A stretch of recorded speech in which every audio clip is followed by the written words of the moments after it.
Sir is the Chief Editor of the Wire, Mr. Siddharth. Big round of applause for a man respected, regarded all over the country. Thank you so much for coming, sir. I would like to request the key stakeholders of NRC, Dr. Samujjal Bhatta, the backbone of Assam, who has driving the entire process of Assam for many, many years and driving the entire movement. Dr. Samujjal Bhatta, please. A big round of applause for Dr. Samujjal Bhatta. May I request Mr. Abhijit Sharma, who is chairperson of Assam Public Works. He's a man who has gone to the Supreme Court for the NRC.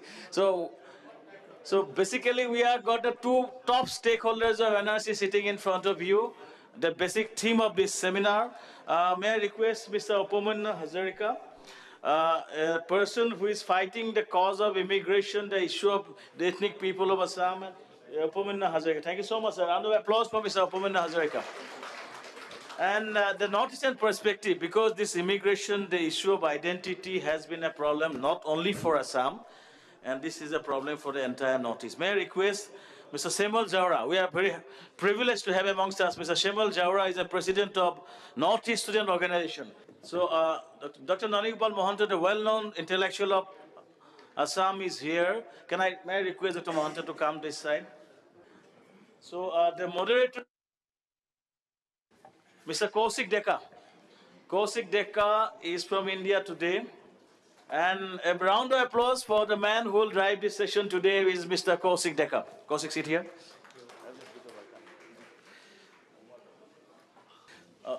Kanuda is the chief organizer of the event, and he is actually working very hard on the NRC issue also, and many other issues also, including the dams in Assam.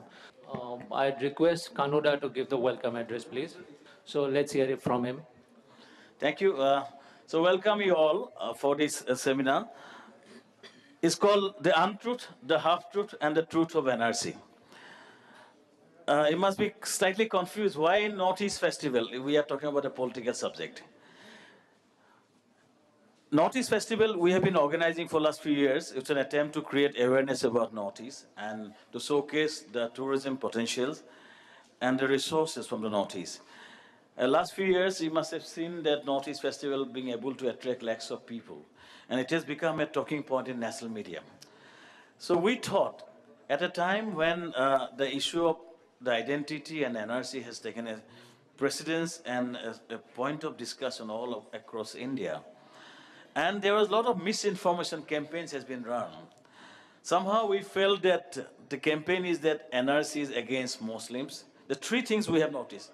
It's a BJP stand, that is the first thing, which is not. This was initiated by the AGP ASU. The second thing was the myth is that it is against Muslims and against Bengalis. So this campaign has taken a lot of media is highlighting this. So we thought a platform where we can address this issue, and Northeast Festival is a very popular platform for the media and the people.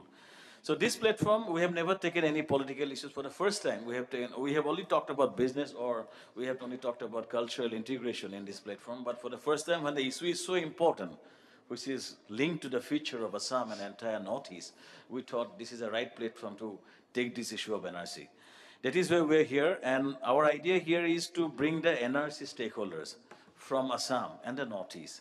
So we have got the top three stakeholders. NESU president is here, and a man who is driving ASU, Dr. Samujjal Bhatta and Abhijit Sharma, Upamanyu Hazarikia. So we have got our stakeholders from the Northeast and Assam. And we are expecting some of the most well-known intellectuals of Delhi coming here. Siddharth is already here. And we are so happy and privileged to have so many senior members of media present here. So today's interaction is aimed at communicating our side of the story about NRC and the entire process.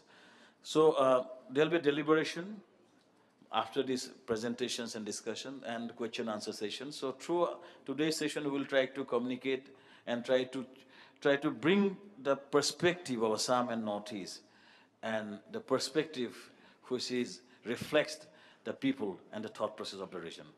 So I'm sure today we have such a wonderful gathering, and it will be a fantastic discussion courses. And now The discussion today will be moderated by Kaushik Deka. So it's over to you, Kaushik. Thank you, Kanuda. Uh, Over a month ago, I had a phone conversation with Dr. Nanigopal Mahanta, who we all know. And I already had done a cover story, and I thought I knew a lot about NRC and all the issues in Assam. So he started explaining a few things to me. And it was kind of a new revelation to me. And I felt like I don't even know 1% of what NRC is all about and why the issue has come up to. So I instantly told him, and by then Kanuda had told me about this seminar. So I told Nanida that you will have to come at any cost, and you will have to actually say all these things, what you have told over phone, to the people who would come to listen to that seminar. So therefore, I request Dr. Nanigopal Mahanta to actually give us a detailed explanation about why this NRC issue came up and why it is not about any religion or about any cultural identity or any chauvinism against particular group. So let's welcome Dr. Nanigopal Mahanta. Thank you. Esteemed panelists and dear invitees, first of all, sincere gratitude to the organizers for having given me this opportunity to speak a few words.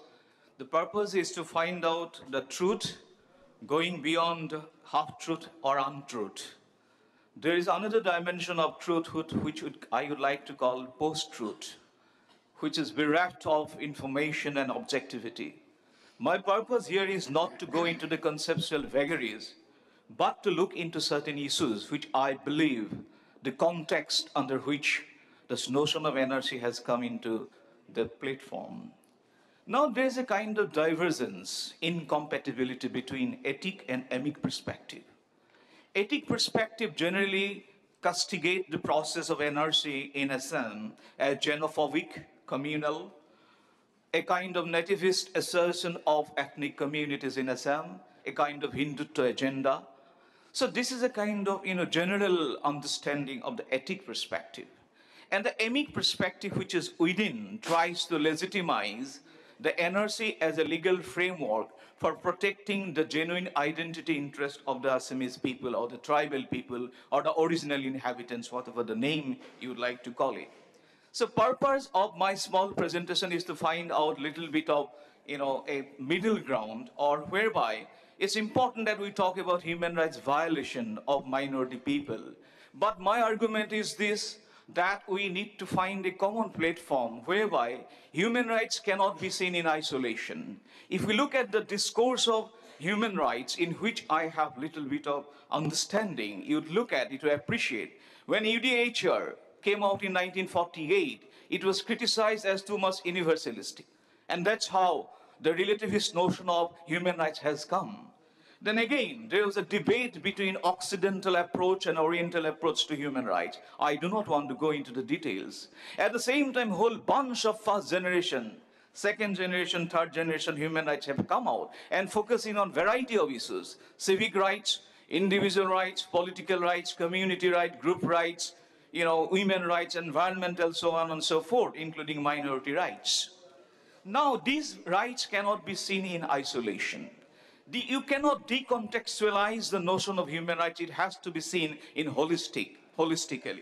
When we talk about the indigeneity or the original rights of the indigenous people, of course, we also need to talk about the minority rights.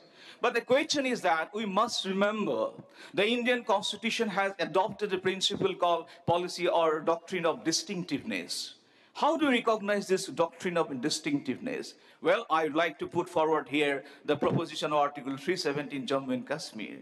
When we talk about the repeal of Article 370, it's considered to be an attempt of communalization, or BJP's repeal of 370 is a kind of effort to, it's a communal agenda. So we have recognized certain distinctiveness of Jammu and Kashmir very rightfully, very logically. And my argument is that we have more compelling reasons to argue that Northeast has got more distinctiveness in terms of historical development. When the Ahoms ruled in Assam, they had a vibrant working relationship or a kind of cooperation along with contestation with the tribal. In fact, there was various mechanism of cooperation between the tribal and the non-tribal and the hill tribe people. But after the coming of the colonialism, what colonialism has followed is a policy of isolation for the tribal. Various laws have been enacted, like, Exclusive Areas Act, Partially Exclusive Areas Act. The tribals have been isolated by policies like inner line permit, by outer line permit, and range of paraphernalia, how the tribals have been kept exclusive from the interaction with the other people. In fact, this has become a debate in the Constituent Assembly. In Constituent Assembly, there were three schools of thought. One is assimilationist, who wanted to assimilate the tribal people with the rest of Indian people. The second group was anthropological, which wanted to keep the distinctiveness of the tribal and the original inhabitants of Northeastern. The third approach is adopted by Nehru. In fact, it's Nehru's approach which has become popular. For example, that's why Nehru recognized the distinctive character at the same time mixing up with the other people. Nehru developed Panchashil principle in regard to the tribals. For example, it's there. I do not want to illustrate those 5 principles relating to the tribal. And he basically argued, I just like to say one argument. He said, and I quote, the tribal people should develop along with the lines of their own genius, and we should avoid imposing anything on them. We should try to encourage in every sense their own traditional art and culture to flourish. Having said, so a kind of Nehruvian mixed method was applied. That is, recognizing the distinctiveness at the same time assimilating with other people. But in contrast to that distinctiveness, in the colonial phase, there was a lot of effort at that point of time, Muslim League was, along with Congress, there was a kind of intermittent ruling by Muslim League in Assam also. At that point of time, because of various factors, there was the immigrants coming to Assam.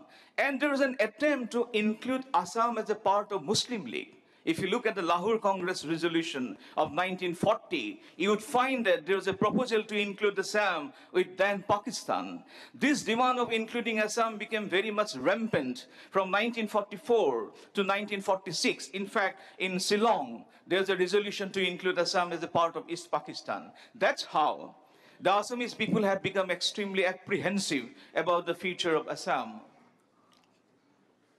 Then came the grouping. In the midst of this kind of exercise by the Muslim League to include Assam as a part of Pakistan, then grouping cabinet mission tried to include Assam in the Group C. That is with Bengal. That was the Muslim-dominated Group C. Thanks to the initiative of Gopinath Bardoli and Mahatma Gandhi, it is Mahatma Gandhi who said that a non-Muslim state like Assam cannot be clubbed in the Group C. And that's how it is at the initiative of Mahatma Gandhi that Assam became a part of India and it didn't become a part of East Pakistan. That was the history. But during that point of time, I would like to mainly focus on from the period of 47 to 1951, there was huge influx of foreigners from East Pakistan. And I have statistics to prove there are 5 lakh people came from 1947 to 1950. And that is how at that point of time, NRC came into being in 1951. There was Illegal Immigration Expulsion Act of 1950, and there was another act called Permit Trust System in Assam. So that was the attempt to control immigration to Assam. Now, why the numbers become important today? I think we have a lot of other panelists who talk about the numbers. If you look at Assam today, for a marginalized group of the tribal and the original inhabitants, we have adopted a system called parliamentary democracy, where numbers are important. First to the post system we have adopted. But when the indigenous original groups are marginalized, and when it becomes a kind of immigration-driven society, there becomes the problem. Problem becomes when the society becomes immigrant-driven. So that's how the people have become apprehensive. And it is wrong to say, well, ASU definitely has taken a lot of initiative. But after 1951, I'm afraid it is not ASU who has taken the initiative of NRC. I have documents to prove it is Congress. What is ASU today? Congress was from 1927 till 1967 to 69. It is Congress in 1964 who demanded NRC to be promulgated. In fact, it is Congress who said that 1965 should be the cutoff date for the expulsion of foreigners. So it is Congress that had driven home the concept of NRC in 1964. How they did it, I have documentary proof to substantiate it. So it is in 1980, that it is at the initiative of ASU, and a lot of other organizations have come up with the concept of NRC. Now the question is that even NRC is not considered to be foolproof. Why? Because the general rate of exclusion of NRC is about 12.15% in Assam. But in certain districts bordering Bangladesh, for example, Dhubri, Upamanyu Hazarikia can tell us it better, those bordering districts like Dhubri, Gwalpara, the rate of exclusion is below the state average. But there's a huge population explosion in Dhubri, in the 7 districts, Gwalpara, Bongaigaon, then the Nagaon. I do not want to go into the details. So the question is, even the NRC exclusion is not considered to be very much authentic, which I believe Mr. Hazarika would talk about. Now, coming from this kind of contention to find a kind of amicable solution, what do we do with the stateless people? I believe Assam has adopted an accommodative approach of citizenship, because in case of India, it's 1948, but in case of Assam, it is 1971, 25th March. And even later on, we have series of Citizenship Amendment Acts, how we have accommodated a lot of foreigners. But the question is, can we accommodate people even at the cost of the own national original inhabitants, which the debate came in Constituent Assembly? So my point is that what Assam needs today, perhaps we need to find a mechanism to accommodate those migrants by means of settlement visa, by means of some kind of, maybe denizen, or what kind of conceptual category you talk about. There could be settlement visa, there could be accommodation the way we have it in Malaysia.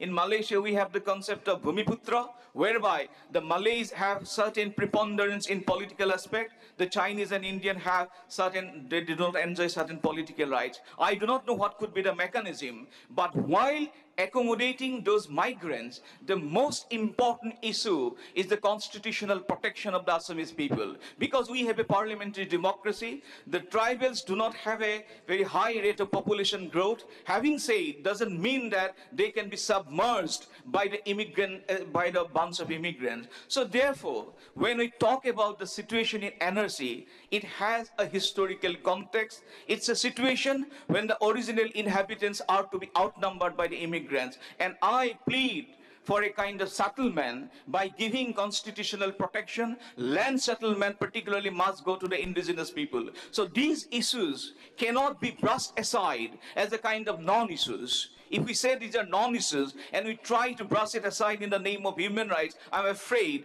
the real politics would take them behind to a different angle. That is why I say, let us address this issue and looking into the threadbare, then try to find a solution. That is the crux of my argument. Thank you. Thank you, Dr. Mahanta. He has made actually 3 points. First is he gave a historical significance of this NRC movement. Second, he has made it very clear that there is a logic behind NRC. It's not just the chauvinism of Assamese people. And third, which others outside Assam haven't been able to understand, is that no Assamese people or the people living in Assam, they are not demanding that these people should be thrown out or something should be done to them. We need a protection against this huge influx. And another person who is actually working against influx tirelessly is Supreme Court advocate Upamanyu Hazarikia. He's a lawyer by profession, but these days he's spending most of his time in Assam fighting against immigration. So he can give us the legal perspective, and he can tell us a lot about the ground situation, because he is actually working on the ground. So I'd request Dr. Upamanyu Hazarikia to say his few words. Thank you so much. See, because although I've been asked to speak on the saga of migration, but that's actually a very big subject in itself. Everybody today is concerned with the NRC. So I made out a presentation, which I put it in the context. In the context of NRC, we will explain. Now, Bashir, can we have the first slide? Yes.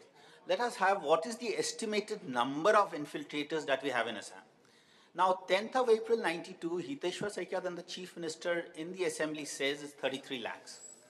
14th of July 2004, Shri Prakash Jaiswal, then Union Minister of State for Home, says that there are 50 lakh infiltrators in Assam as of 31st December 2001, out of total 1.2 crores in India, which is 40% of the total. Then, 16th November 2016, Kiren Rijiju gives a statement in Parliament that there are 2 lakh Bangladeshi infiltrators in India. He does not give a breakup as Assam. Now, I think that obviously they did not deliberately want to give it for the very simple reason, because if the actual numbers fall short, then they would really be caught aside. But if we take 40% of the 2001 figure, and we see the way if it extrapolated from 32 lakhs in 92 to 2001 and 50 lakhs in 2001, so that is the extent of migration, and we have to see it in the context of the entire population.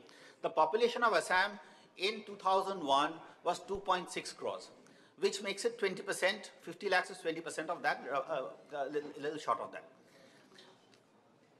2011 population of Assam is 34.23 crores. We are near the 825% figures. And mind you, these are not infiltrators. These are infiltrators post 71, because pursuant to the Assam Accord, Assam agreed to accommodate 23 years of additional migrants, which the rest of India, they would be foreigners. We took them as citizens in Assam. So post 71, there have been so many infiltrators. Next slide. Now, what are the numbers deported? October 2012, white paper of the then Assam government, Tarun Gogoi's government, 2,442 deported between 85 to 2012. 31st July 2018, Kiren Rijiju in Parliament says, then in the last 2 years, 39 have been deported. So, between 1985, which is when the Assam Accord was signed, till date, you have had less than 3,000 being deported, as against an estimated 80 lakhs or 50 lakhs, or between 50 lakhs and 80 lakhs, between the UPA government's figures and the BJP government's figures, that's one. And two, and let me give you a perspective, because, you know, the Assam movement was a 6-year very intense movement, probably the biggest mass movement alongside, I would say, the Telangana movement or the other movement, where there were 855 martyrs. So for every one martyr, we actually had only 3 deported, in a manner of speaking, if you look at the count, which is horrendous. Now, why is this huge gap in infiltration and deportation? Next. The migrant lobby has been so strong, and which is why now we can see it in the national discourse, that they have always been protected. And how have they been protected? They have been protected through erection of legal safeguards. There have been legal safeguards put into place where the laws, substantive laws for, say, who is a foreigner, identifying who a person or foreigner will be the same across the country. But procedural laws were tinkered around in such a manner that what you had was that it made virtually impossible for anyone to identify a foreigner. Now, the first legal safeguard which came in a manner of speaking, that was of course pursuant to the Assam Accord, we took in 23 years of migrants. For the rest of India, it is 19 July 1948. For Assam, it is 25th of March 71.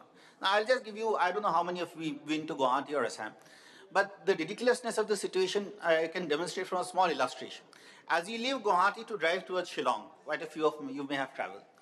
As you just leave Guwahati and take a left turn, on the right-hand side is Shillong, where you'll see a lot of liquor vents. To the left-hand side will be the veterinary college and the agriculture campus. Now, if anybody were to go, any foreigner were to be caught on the left-hand side, he would have to show documentation prior to 25th of March 71. But if you were, say, from crossing from Assam to Meghalaya and bought liquor over there, then you would have to show that he came from, show documents prior to 19 July 1948. So we have a fairly ridiculous situation in that sense. So as a result of the Assam Accord, and we have seen it from facts, that IMDT Act, which came in contemporaneously. IMDT Act was brought in 1983. It is a procedural act. It is a procedural act which says, that's the second one on the agenda. It says that to identify a foreigner in Assam, that's a law specific only to Assam, that you have to, the onus of proof will be on the complainant. Under the Foreigners Act, the onus of proof is on the accused. Now, let me just explain to you. See, today you were to make an accusation against me that I am a foreigner. I have to therefore go and furnish proof that I am not one. But under the, that's for the whole of the country under the Foreigners Act. But under the IMDT Act, it was the converse. If you had to show, come up with documents to show that I was actually a Bangladeshi or a Pakistani citizen, and therefore I was a foreigner. Now, it was virtually impossible. So in spite, the IMDT Act remained as it were. After the Assam Accord, until 2005, the Supreme Court set aside saying it was actually set up to safeguard and protect foreigners. And in that entire period, 1,489 foreigners were only deported. This broke the backbone of the mass sentiment and momentum. generated out of the Assam movement when you had only less than 1,500 being deported. Now, then what was the second legal safeguard which came in after that? Then the foreigner tribunal rules were amended to bring in a similar provision. That was set aside as again a second Sarbananda Sonowal judgment in 2006. Now what you have is that NRC. Now NRC is touted as a great foreigner identifying exercise because this is a whole national debate that it is. Let me say this, but when you undertake NRC, you have to undertake for the entire country. The Foreigners Act furnishes a very simple mechanism. All you have to do is, and virtually everybody knows who's a suspected foreigner or not. You can, if you feel that you can make out or not, you can make out. Then you make a complaint, and it can be done on a mass scale, and that person has to prove that he or she is not one. The NRC is an exercise requiring the entire state to be undertaken. And how does it benefit a foreigner? Because now it gives an opportunity to everybody in the state to apply and get citizenship. So therefore, persons who could otherwise have to, if the complaints were to make that they were foreigners and they had to prove that they were not one, they now get an opportunity to become citizens, and given the subversion which is capable, which is possible in the governmental process, this has actually resulted in discrepancies which I will just come to a little later. Now, again post NRC, because now this is what is being touted around for the rest of the country, that NRC is going to render a large number of refugees, large number of homeless, and they're going to be sent back. NRC is not, after the final draft comes out, what is going to happen is these cases will be further sent to a foreigners tribunal for adjudication and determination. Because let me tell you, and it is not there for the rest of the country. For Assam alone, under the Assam Accord and the Citizenship Act amendment to that, every foreigner in Assam has to be determined by a tribunal. So those excluded will have to be ipso facto per force referred to a tribunal. Now, next we go to NRC issues. Now, what are the total numbers? The total numbers is 40 lakhs, far short of the 2001 estimate, and 80 lakhs in 2016. Now, thousands of persons declared foreigners, let me tell you, through an extensive adjudicatory mechanism, have passed the NRC test with flying colors. What you have is, since everybody in Assam who is a foreigner has to be adjudicated by a foreign tribunal, there are cases. The Supreme Court was dealing with a case, if you may remember, with a panchayat case of a lady called Manuara Biwa. This lady who is in a detention camp, she also passed the NRC test. The verification report showed that she was at home when the ground assessment was being carried out. The photo ID match, the photograph of hers along with the person resident in the house, everything was clear until an alert official excluded her. But that is only because she was a prominent case. There are thousands of declared foreigners in Dhubria and other tribunals who have been included in the NRC exercise. I have myself, I have given a representation to the Registrar General on this, and we have documented a lot of this.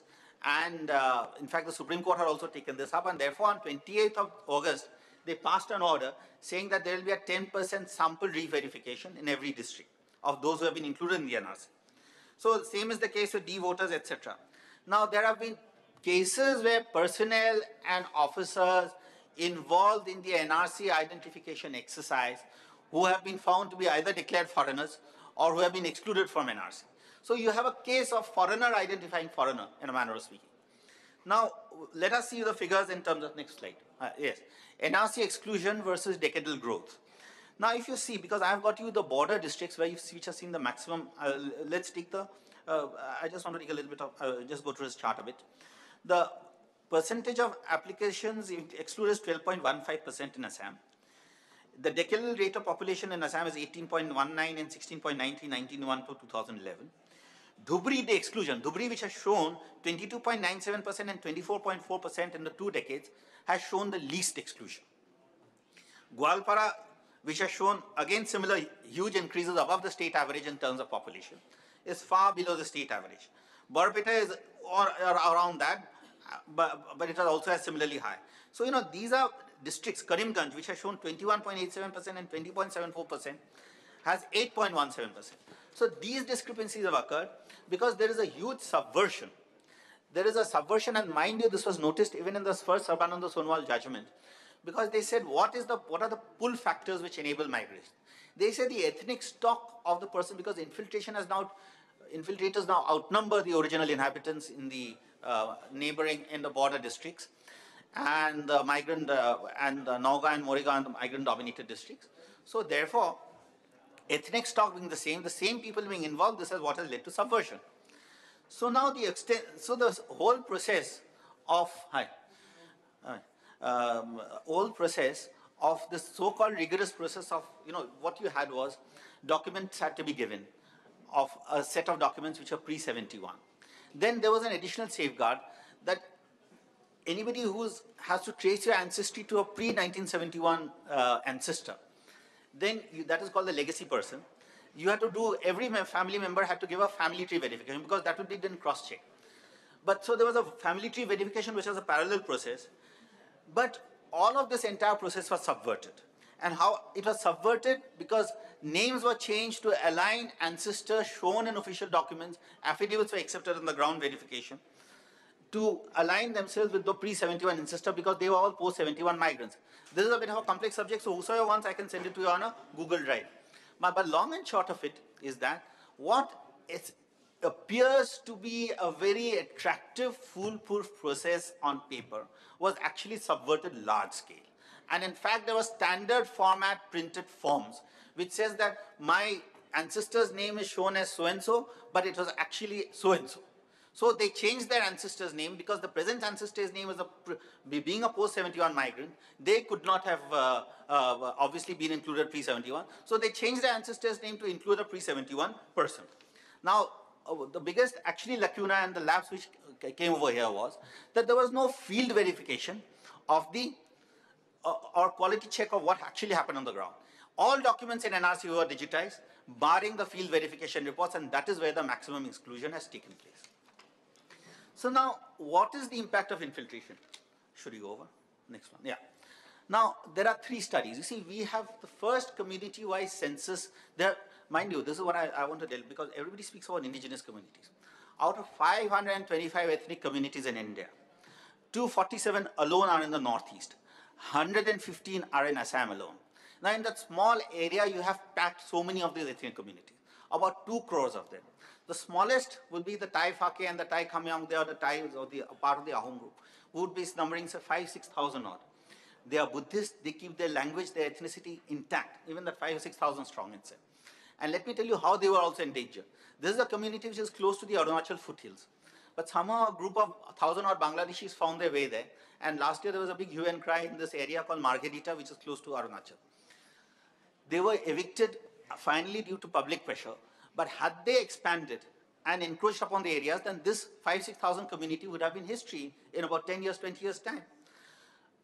And where do they settle? Because where do these 80 lakh settle? Official responses, let me tell you, 17 lakh hectares of forest, 4 lakh hectares under encroachment. You drive to any forest area in Assam. When I went from I was appointed as a Supreme Court Commissioner, I had gone through Dhubri forest and all. You will see actually freshly cut earthen roads right into the forest, shiny tin roofs. I mean, this happens rampantly. Though on paper they are shown as forests, when the officials themselves admit that this is under encroachment, you can imagine that at least double the amount, that's 50% of the forest area is under encroachment. There are sanctuaries which exist on paper where there are budgets, but they are non-existent. Like there's a Milford Buffalo Sanctuary. They had wild horses and they had buffaloes. They are non-existent. You actually have a whole lot of only infiltrators over there. Majority of the grazing areas, government lands under occupation by migrants.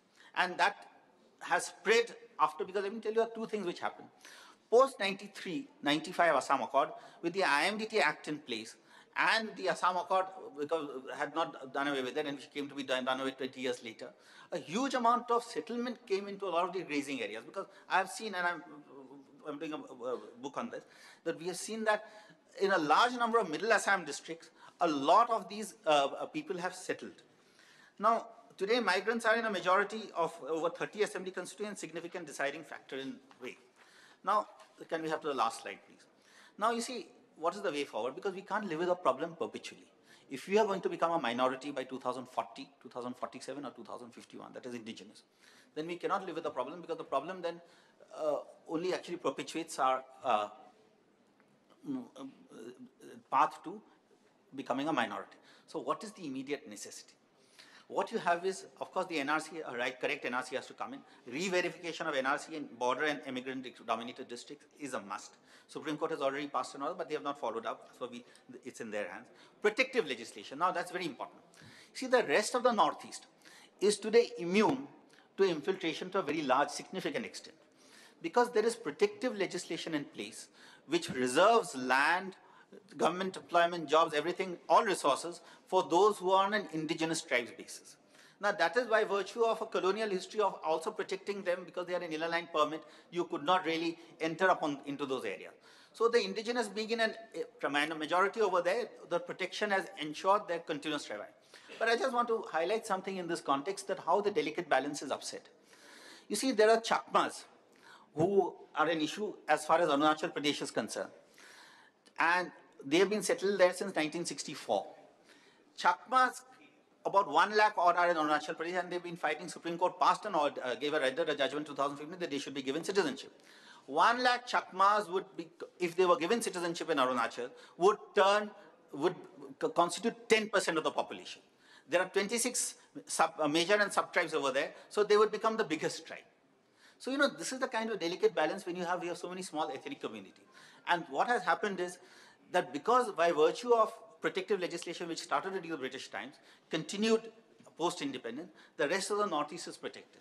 The only way you can protect Assam is to disincentivize migration. Because there are human rights issues, people will say you are displacing them and the like.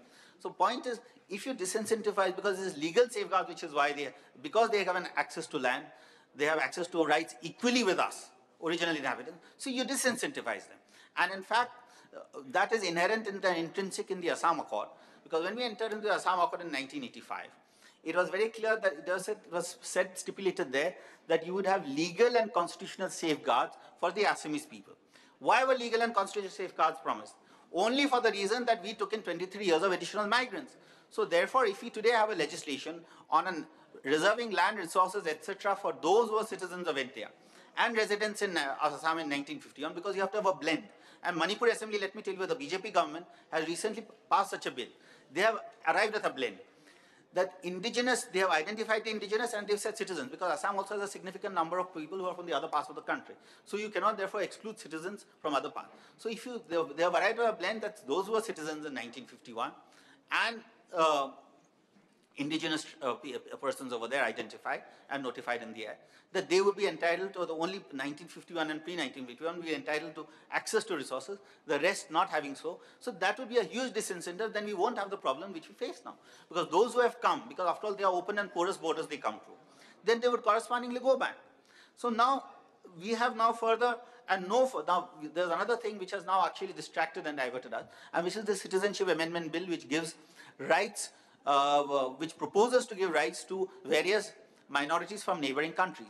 So either, if you bring about an amendment bill, exempt Assam from their application, because we took in 23 years of foreigners as 23 years of foreigners in the rest of the country are treated as citizens in Assam.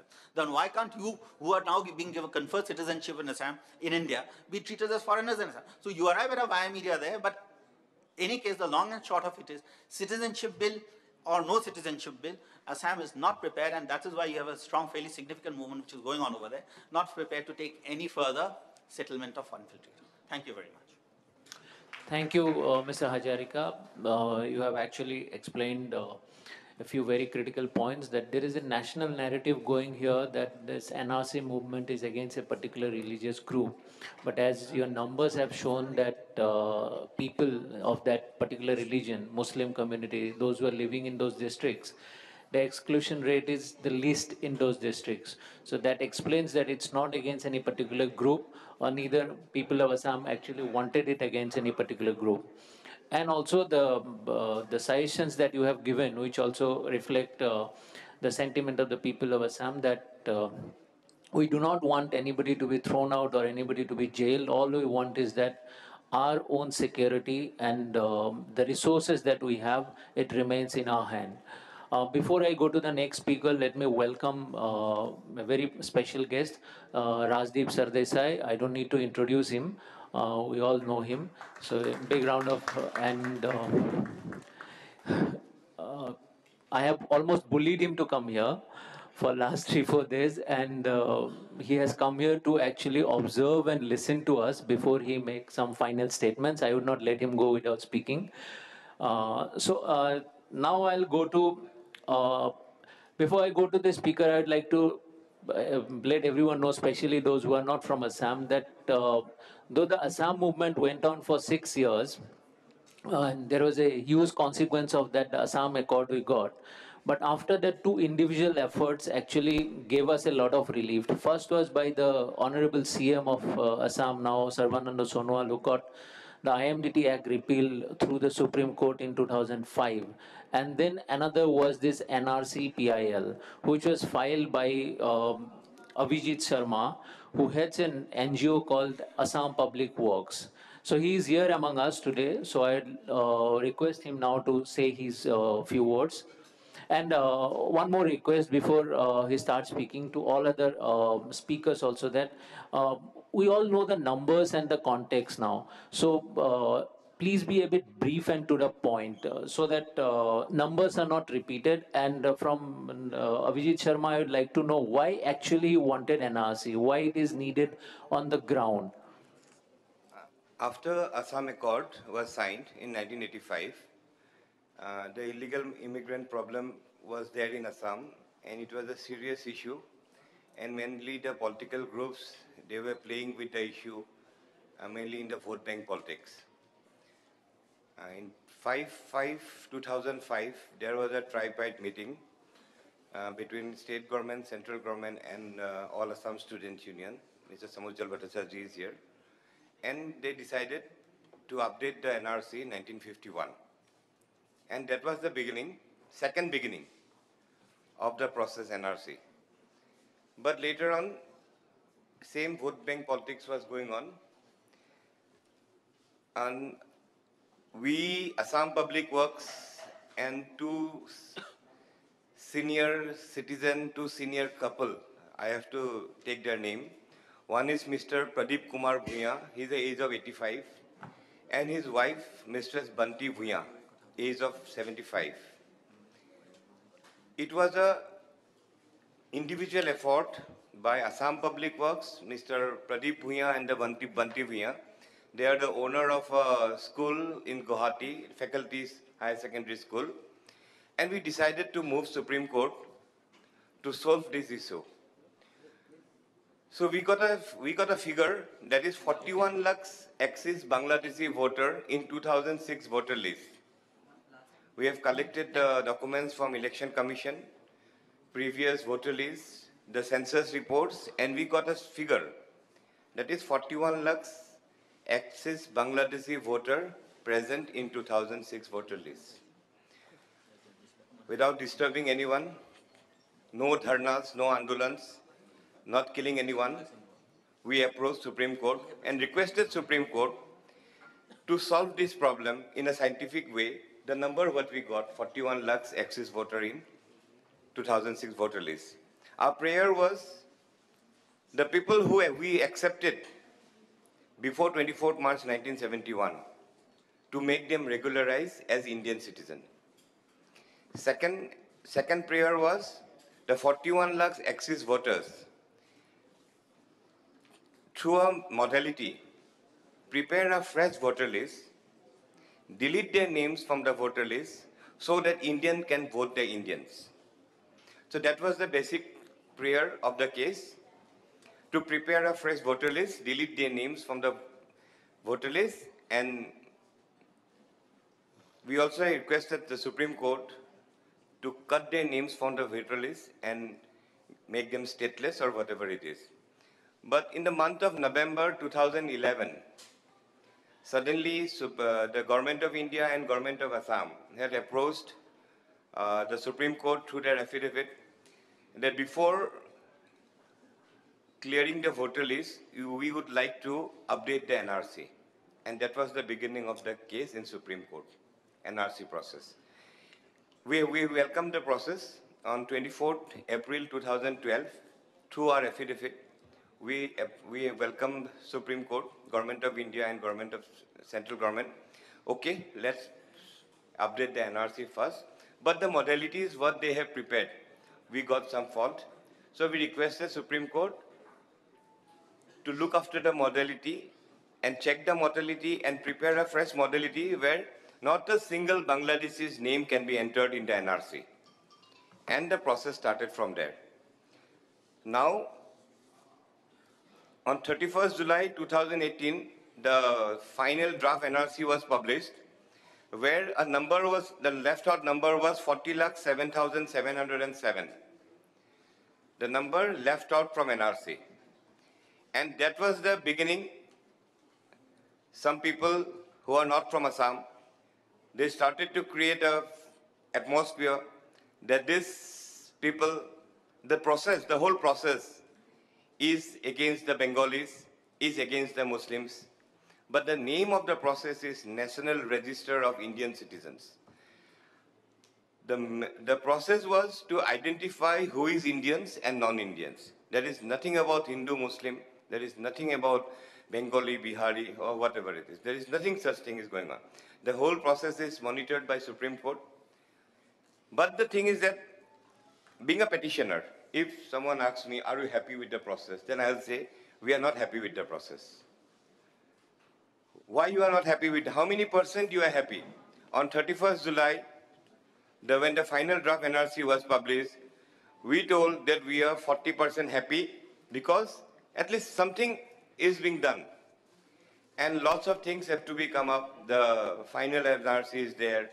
The names have to be deleted from the voter list. No doubt the NRC is there, but the illegal migrants' names are still in the voter list. So after the preparation of the final NRC, you have to delete the names from the voter list. We have to get a fresh voter list where only Indians can vote the Indians. So lots of things are there.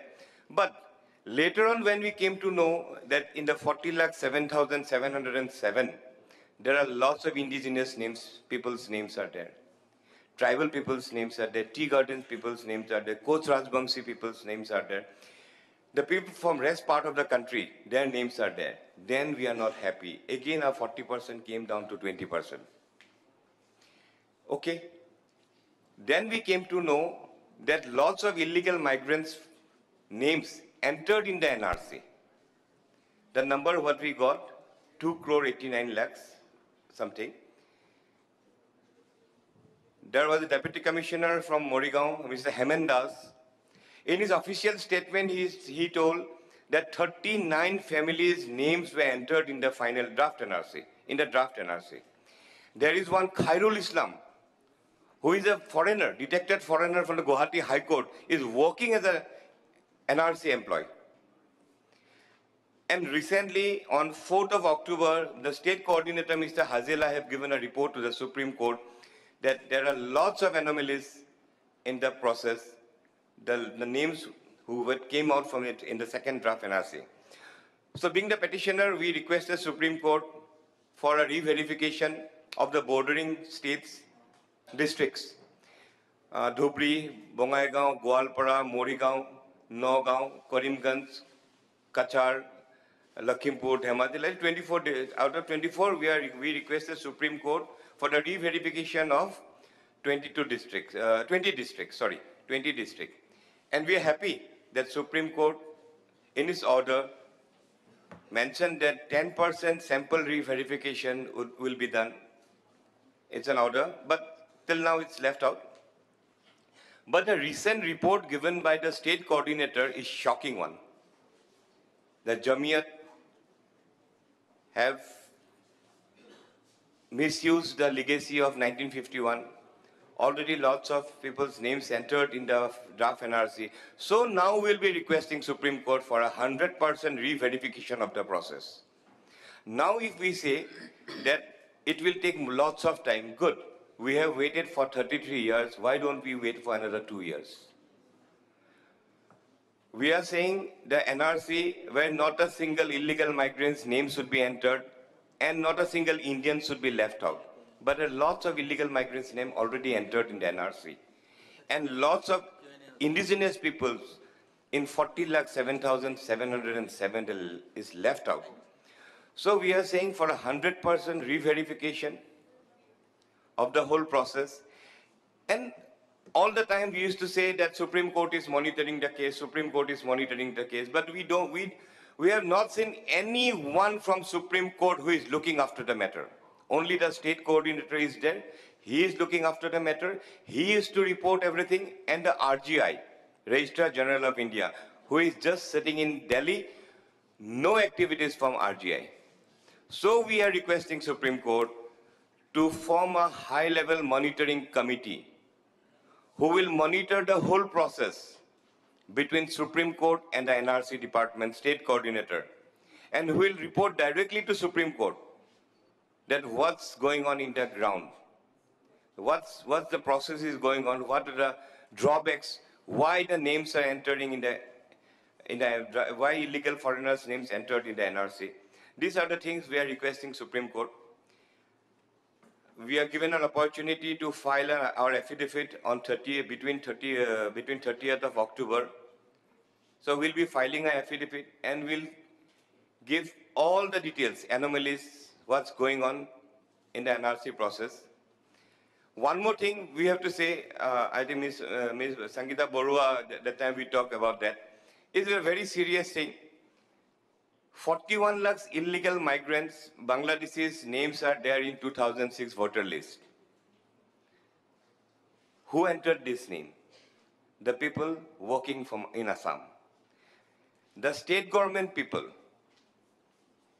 We have to say this. We are really very sad that the people who are working in the state government, they are not from Bihar, UP, Jharkhand, West Bengal, Kerala. They are from Assam. And these people, they have entered the names in the voter list. That's why we got 41 lakhs illegal Bangladesh in 2006 voter list. Now, the same people, they have entered the illegal names in the NRC. Now, the employees who are working, they are our people only. They are Sharma, Das, Kalita, Ali, Rahman, Talukdar. They are not Gupta, Bak, Iyer, or Chakraborty, or Chen Gupta. They are our people. So this is the thing which is going on. There are some people, Indian people, names are declared as a D-voter. It's a serious issue. We cannot hide our thing. The fault also, we cannot hide the fault. The truth is truth. And this is the reason for some people, our people, who is working in the state government, for these people, say for money, say the illegal migrants working for them, that some people's name entered in the NRC, in the voter list. And if this is the way it goes, then we think before the claims and objections, before the final NRC, there should be 100% verification, so that if we want an NRC where not a single illegal migrant's names entered and not a single Indian's left out. Thank you.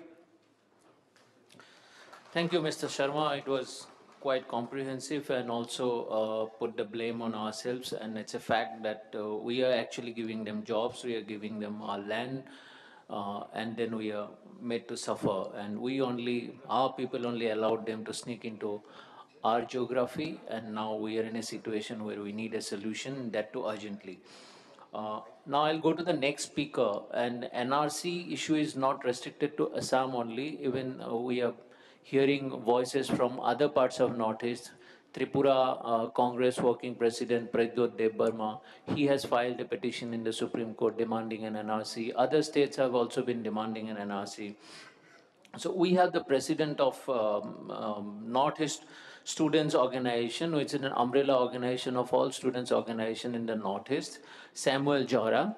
And he's our next speaker, and he would explain why the entire 7 states of Northeast, I am not including Sikkim here, they are demanding NRC in their respective states. Is it some sort of, as we keep saying in the national media, xenophobia, chauvinism, or is it a fear for their own security, threat, identity? So, Mr. Jora. Yeah, thank you. And good afternoon to each and everyone who are present here. And well, as the moderator has rightly said, that in the Northeast we have an organization called the Northeast Students Organization, comprising of the 7 states of the Northeastern region, with 8 students movement from the 7 states involved in the Northeast Students Organization. And being the chairman, and on behalf of NSO, I am very happy to be here to share with all of you regarding the plight and also the dangers that the indigenous people in the Northeastern region are facing. Well, as we all know that the Northeastern region is surrounded by 4 countries, China, Bhutan, Myanmar, and Bangladesh from all sides of the different states of the northeastern region. So we can very well imagine the danger from the illegal migration, especially from Bangladesh, coming to different states of northeastern region, especially Assam. In the northeastern region, in the different states, it's inhabited by the different indigenous people, different ethnic minorities, and also the tribal people of the different states of the northeastern region. We are a small, microscopic community compared to the different larger communities in different parts of India, and even to the community compared to the nearest country, which is Bangladesh. We have seen the illegal migration coming to Assam, coming to different parts of the northeastern states through various reports, intelligence reports, and also statements from both the state government and also the central government. We have seen the fate of Tripura. The head of Tripura is not here. He's supposed to be here. He's the Raja of Tripura. We have seen the fate of the indigenous people of Tripura. They are being reduced to a minority in their own homeland. They have only around 30% of the total population in their own state.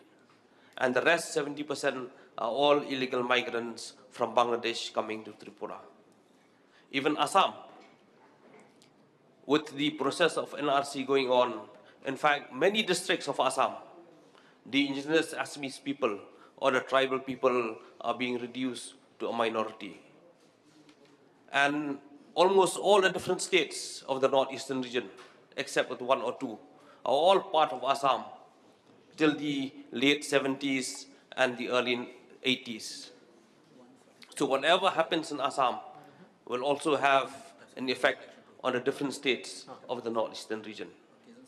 Since we are a small microscopic community, and we are very happy that NRC process is going on in Assam, and we call upon the state governments and also the central government that the same process of updation of NRC should also be carried out to the different states of the northeastern region to protect the indigenous communities from these infiltrators. We have been saying for 20 years now that to save India, the government of India should save Northeast. If you save Northeast, then India also will be safe.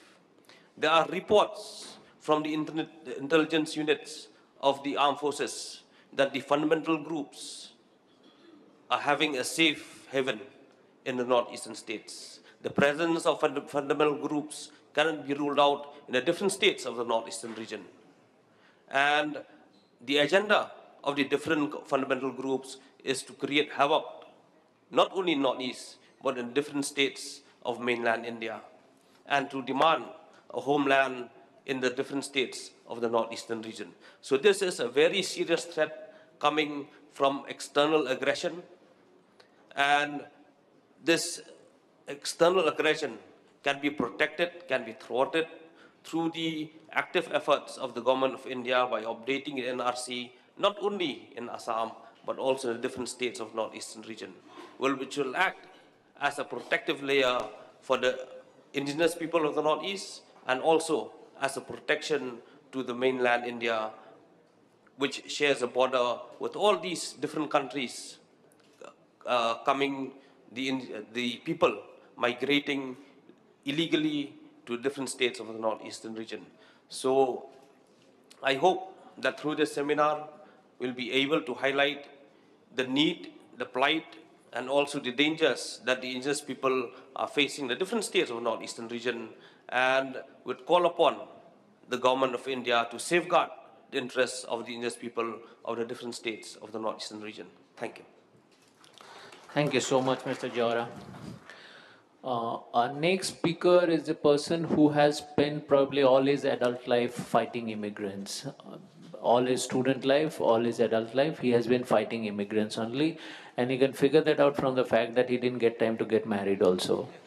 So he is none other than Dr. Samujjal Bhattacharya. the chief advisor of All Assam Students Union, a very popular figure in Assam, and I am a huge fan of his oratory. So before he starts speaking, give him a huge round of applause, please. And now he will talk to us about the whole saga of immigration, why it began, and how ASU, the central force, it actually led that Assam agitation, and probably the most successful student movement in India. I said student movement, not a movement. So let's hear from the man himself, Dr. Samujjal Bhattacharya. Okay, thank you. The organizer, Shyamkanu Mahanta, and others, the panelists, and ladies and gentlemen. First of all, on behalf of the people of Assam and all Assam Students Union, we'd like to express our gratitude to Shyamkanu Mahanta and his team, Northeast Festival. At the same time, we are very delighted because of the presence of Rajdeep Sardesai and Siddharth Vardharajan and other dignitaries who are present here. Because there in Assam, we are fighting and shouting to protect the identity of our own indigenous people. But here, the persons, Rajdeep Sardesai and the Siddharth Vardharajan and other dignitaries are present here. We need your guidance, we need your support, because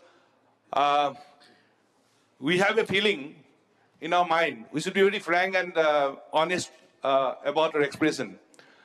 There is a feeling in the minds of the people of Assam and Northeast that the rulers in Delhi, irrespective of all political parties, they don't think there is a part of the country beyond Calcutta. That's the feeling in the minds of Assam and the people of Northeastern region. We are also part of the country. We are also patriots. We also like to live like a good Indian. And for that, we need your special guidance and support, sir. With that perspective, we are here to highlight some of the issues. So NRC, the untruth, the half-truth, and the truth of NRC. That was the main topic of this whole introduction. So along with this, we'll have to highlight some of the issues that affects the, or it's a threat to the identity of the indigenous people of Assam and Northeast. So NRC is not a new thing for the state of Assam. NRC was prepared in 1951. It is only for the state of Assam. Nowhere in the country NRC was prepared. So in 1951, the first census, as per first census, Mr. Bhagewala was the census commissioner during that time. He had submitted a report. I like to quote 2 lines from his report. He said, quote, "An important innovation of this census was the preparation of National Register of Citizens, in which all important census data was transcribed from the census slip." That is number 1, unquote. Second, I like to quote, "The National Register of Citizens will maintain intercensal continuity, will be useful for electoral and various other administrative purposes, and also serve as a suitable frame for socio-economic surveys based on random sampling," unquote. This was the main thrust of preparation of National Register of Citizens. But after that, NRC was prepared in Assam. It was basically targeted to protect the interests of the indigenous people and the citizens residing in that state of Assam. But it was not updated. And what had happened? Yes, we have seen the activities of the political parties since independence. They are always trying to protect their own vote banks. All political parties. So they didn't take any effective step to update the 1951 NRC. So in 1979, there was a by-election in Assam, the Mongoloi Lok Sabha constituency. There was a revision of electoral roll. And in that process, it was identified that 40,000 names are there, illegal foreigners' names are there in the electoral roll of Mongoloi Lok Sabha constituency. And that was the moment from which the Assam movement had started. And the main thrust of the movement was very clear: detect the illegal foreigner, delete their name from the electoral and deport them. 3 Ds: detect, delete, and deport. And since then, the people of Assam, the All Assam Students Union, we are raising this issue to update the 1951 NRC. Assam movement started. And the main ethos of the Assam movement is to protect the sovereignty and integrity of the country. It was a national issue. To protect our country, we have to sacrifice more than 855 people's life. They became martyrs of the Assam movement, only to protect our country from the influx of illegal foreigners. Students, women, youths, they had sacrificed their lives. More than 855 became the martyrs of the Assam movement.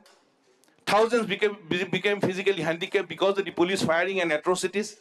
Our women, our sisters were raped by the armed forces. The people of Assam have sacrificed a lot during that whole moment. The student community of Assam has sacrificed a valuable academic year. So it was a total sacrifice by the people of Assam to protect our country.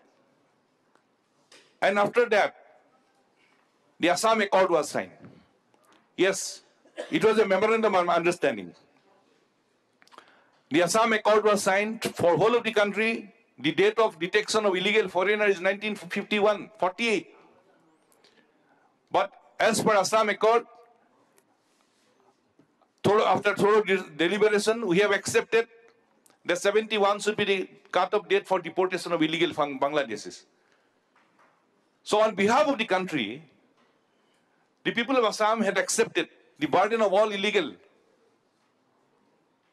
foreigners who entered into Assam, Hindus and Muslims, as a citizen of the country. And it was decided the post-71 Hindus and Muslims will be deported. So now somebody is questioning. The question is, where is the humanitarian consideration? Where is there is a violation of human rights? I like to quote one line from the Assam Accord.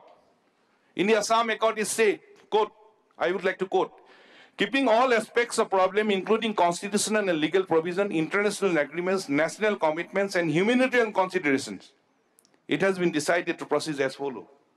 So, in Assam Accord, all aspects were covered. Now, for whole of the country, we have accepted the burden from 48 to 71. Assam is a very small state. We cannot take burden beyond that. Hindus and Muslims. Now, during the process of discussion, during the Assam movement, we had raised this issue to update 51 NRC, but it was not materialized. In Assam Accord, though the NRC word was not put there, but there was a provision to regularize the people who have entered up to 66 or 71. Then after signing Assam Accord in 1985, ASU had raised this issue that 1951 NRC should be updated. And in 1990, ASU has submitted a modality before the Government of India and Government of Assam to update the 51 NRC. And in 1999, 17 November, that was the date where there was a tripartite meeting in between Government of India, Government of Assam officials and all Assam Students' Union, where it was decided to update 1951 NRC. It was the first official decision, tripartite, to update the 51 NRC. Then after that, in 2005, 5th May,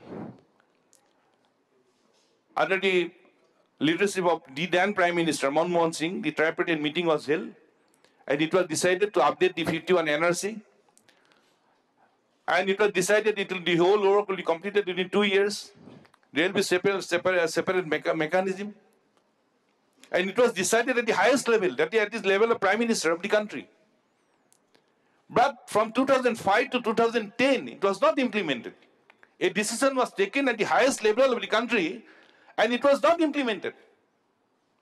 So this is the resentment in our mind. They don't think there is a part of the country beyond Calcutta. From 2005 to 2010, we had to put pressure to implement a decision which was taken at the Prime Minister level. Then again in 2010, there was a tripartite meeting at the Home Secretary level. The then Home Secretary was G.K. Pillai. Then it was decided to go ahead with the process with a pilot project. That is, the pilot project will be at the Barpeta and Soigaon Revenue Circle. The work was started. A directorate was formed. One director was appointed by the Government of Assam. Forms were distributed. In both Borpeta Revenue Circle and Soiga Revenue Circle, both Hindus, Muslims community resides. But the supporter of illegal Bangladeshis, the political parties, they obstructed, they adopted violence in Borpeta. So they have halted the whole process. So this was the activities of the Bangladeshi supporters residing in Assam. And the whole process was stopped.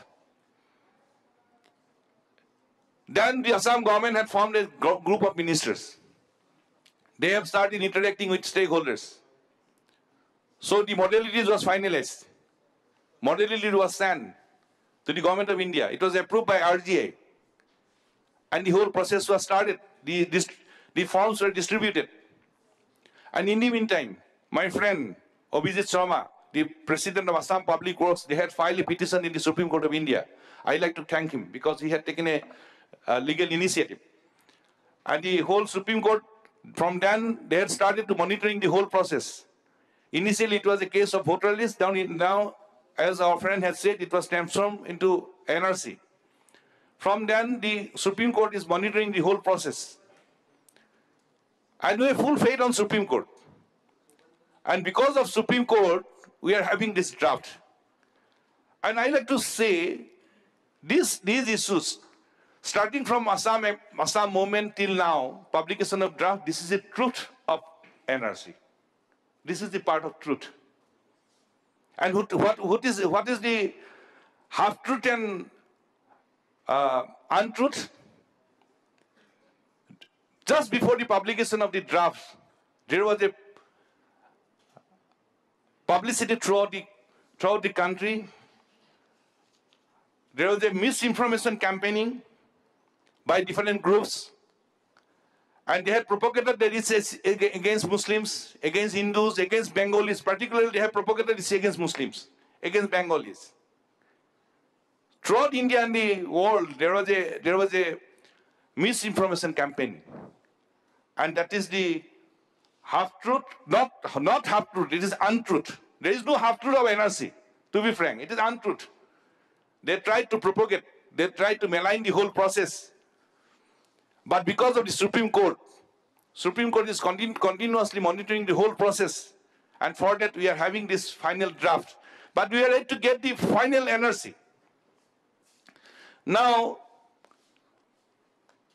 after publication of the NRC, what we have seen now, Supreme Court is monitoring the whole process. 40 lakh something names were excluded from the draft NRC. So there was a hue and cry in the parliament. There was a hue and cry in the West Bengal. After publication of the draft, the politicians of the country, they are not peaceful. But significantly, Assam was peaceful. That is the reality.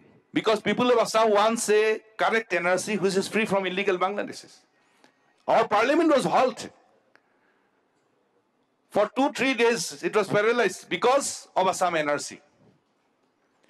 And the president of the ruling party, he had said that we have guts, so we did it. So we want to say, if you have guts, deport them. Very clear. I'll come to that point. But now, there is a debate, there is a discussion in the country that out of 40 lakhs, it's a big figure. But our panelists, they have highlighted the Hiteswar Sardesai, the former Chief Minister of Assam, Hiteswar Sardesai, had said in the floor of the assembly that only in 86, 30 lakhs illegal foreigners are there. A statement given by a Congress Chief Minister, that too in the floor of the assembly. Any statement given by a Chief Minister of a state is based on government facts and figure. That figure is still there in Assam Assembly record. The former Home Minister, the Left Party, Indrajit Gupta, he had said that in Assam, 40 lakhs illegal foreigners have entered. It is not our statement. It is a statement by Honorable Home Minister of the country. Sri Joy Prakash Jaiswal, the State Home Minister of UPA government, He has said that 1.20 crores illegal Bangladeshis are there in the country. Out of that, 57 lakhs are there in the West Bengal and 50 lakhs are there in Assam. It is not our statement. It is a statement of an honorable Home Minister of a country, that too in the floor of the parliament. The present NDA, BJP-led government, the state Home Minister, Kiran Rijiju, had said throughout the country there is 2 crores illegal Bangladeshis are there, increased. We can visualize the numbers. So 40 lakhs excluded. Among them, some indigenous names are also there. It's true. Pre-71 Hindu Muslims names are there. It's true. But why we are shocking? Government of India has said 50 lakhs. We have said that we welcome the result. We are happy with the result because it's a legal process, it's a transparent process. It is, because it is monitored by the Supreme Court of India, we are welcoming it. But why it has not touched 50, we'll have to assess after getting all figures. That was the statement during that time. Still we are standby. And now, why not figure? Why it has not touched that figure? The Supreme Court has started the whole process. Supreme Court has ordered, number 1, re-verification of 10% re-verification of all districts. Number 1. Number 2, Supreme Court is monitoring the whole process. They will finalize the SOP for claims and objections. It's a technical part, I do not want to touch it.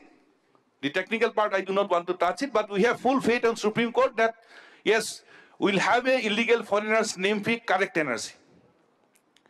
The emphasis should be on illegal foreigners name free. We are giving emphasis on that. And now, Supreme Court is monitoring. We are cooperating with the whole process. But we have seen in the ground, all political parties, it's Congress, BJP, left parties, all parties, whether they want a correct NRC or not, we have a doubt. Because the push and pull is going on in the ground in the state of Assam. Everybody is trying to protect their vote banks. It is only because of Supreme Court monitoring the things are moving in the right perspective. And we have full faith on Supreme Court. So this is truth. This is truth. Then I'd like to add some few points in few minutes, because influx of foreigners, it's a vexed problem. We want to solve this problem permanently, because seniors are there here. So it's a 30 years long struggle. 6 years Assam movement, 33 years after signing Assam Accord. So we are fighting for last 38 years to solve this problem. But in last 33 years after signing Assam Accord, all political parties were in the power, either in Delhi or in Dispur. All parties. But no political parties, government had taken any initiative to solve this vexed foreign problem by implementing Assam Accord. That is the reality. No detection, no deletion from their name from the electoral, no deportation. Even the international border was not sealed. You'll be surprised to know, out of 268 kilometers of international border, Indo-Bangla border, 100 kilometers is porous still now. And along with illegal Bangladeshis, the Houthis, Al-Qaeda, Jihadis, they can enter into Assam and Northeast. It's not my statement. It's a statement of the government of India and government of Assam. They had said, Houthis, Al-Qaeda, fundamentalists, they are in Assam and Northeast. It's not my statement. They had given statement. And they had given advertisement in the papers. Photographs, that these are the fundamentalist groups. We had asked them, to whom you are showing the photographs? You have the photographs, you have the information, evict them from the country. Why you are not doing that? They are showing us photographs. These are Houthis, these are fundamentalist groups. They are entering through porous border. So it's an unexcusable crime on the part of the government of India and government of Assam for not sealing this international border. For that also we are shouting, to protect our country, to give a barometer fencing in our international border. We have to shout.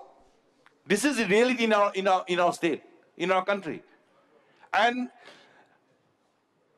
The porous international border of Assam and Bangladesh is a transit route and transit camp for the fundamentalist groups from Bangladesh. If the central government can seal the Indo-Pakistan border in a war-footing manner, why not in case of Assam and Northeast? Why not? So it's a feeling. They don't think there is a part of the country beyond Calcutta. For that, we have a feeling. And government of India and the government of Assam, they are compromising with the question of integrity and sovereignty of the country by not sealing this international border. There is a commitment in the Assam Accord to give constitutional safeguard for the indigenous people. We want to rule over our own people. Because we have accepted the burden up to 71. Those who have entered from 48 to 71, they are the citizens of the country in Assam. For that, in lieu of that, there is a commitment in the Assam Accord to give constitutional safeguard for the indigenous people. In last 33 years, we are not getting any constitutional safeguard on the part of the government. There is some process, there was some tripartite subcommittee was formed, but no result. We want land right, we want reservation of seats and others. All measures to protect the identity and culture of the indigenous people of Assam, it's a must. And the Northeast Student Organization, that organization is demanding a special constitutional status for the people of Northeast with right over land and natural resources. These are the feelings. And it is as because it is committed in the Assam Accord, we must get the constitutional safeguard. On the other hand, there is a question. After publication of the draft, there is a question now. There is a debate. Where these people will go? There is a debate now. But we are yet to get a complete NRC. We are yet to get a complete NRC, but the debate has started in the country where these people will go. We want to be very tough on this issue. Because we have accepted the burden up to 71 for whole of the country. Beyond 71, Hindus and Muslims, we cannot accept. And in Assam Accord, there is a commitment, detect, delete, and expel, deport. In the last Supreme Court judgment regarding the NRC case, the Supreme Court had directed the government of India to have a dialogue with the Bangladesh government to streamline the process of deportation of illegal Bangladeshis. It's not my opinion. It is an order, direction by the Supreme Court of India, and it is clearly stated the Supreme Court directs the government of India to have a dialogue with the Bangladesh government to streamline the process of deportation of illegal Bangladeshis. So Supreme Court was very clear. Have a dialogue, streamline the process, deport them. And our opinion is also very clear. Somebody may say that you are not humanitarian. We have shown our heart. The people of Assam, we have shown our heart. We have accepted up to 71. Beyond that, no. Deport them. It's a duty of the government of India to have a dialogue with the Bangladesh government. Indian Prime Minister had 29 agreements with the Bangladesh Prime Minister. In all these 29 agreements, not a single word regarding the influx of illegal foreigners to Assam and Northeast. Why? Why this injustice? Why this injustice? That is the situation. Now I will highlight two things. Somebody may say the ASU or people of Assam or people of Northeast, they are making hue and cry without any facts and figure. Okay, don't trust us. Trust the facts. During the verdict of the repealing of IMDT Act, the Supreme Court had said, due to large scale, because somebody says, is it a large number? How many numbers? What is the figure? Supreme Court has said, due to large scale influx of illegal foreigners from Bangladesh, there is external aggression and internal disturbance in the state of Assam. Due to large scale influx of illegal foreigners, there is external aggression and internal disturbance in the state of Assam. This is the reality.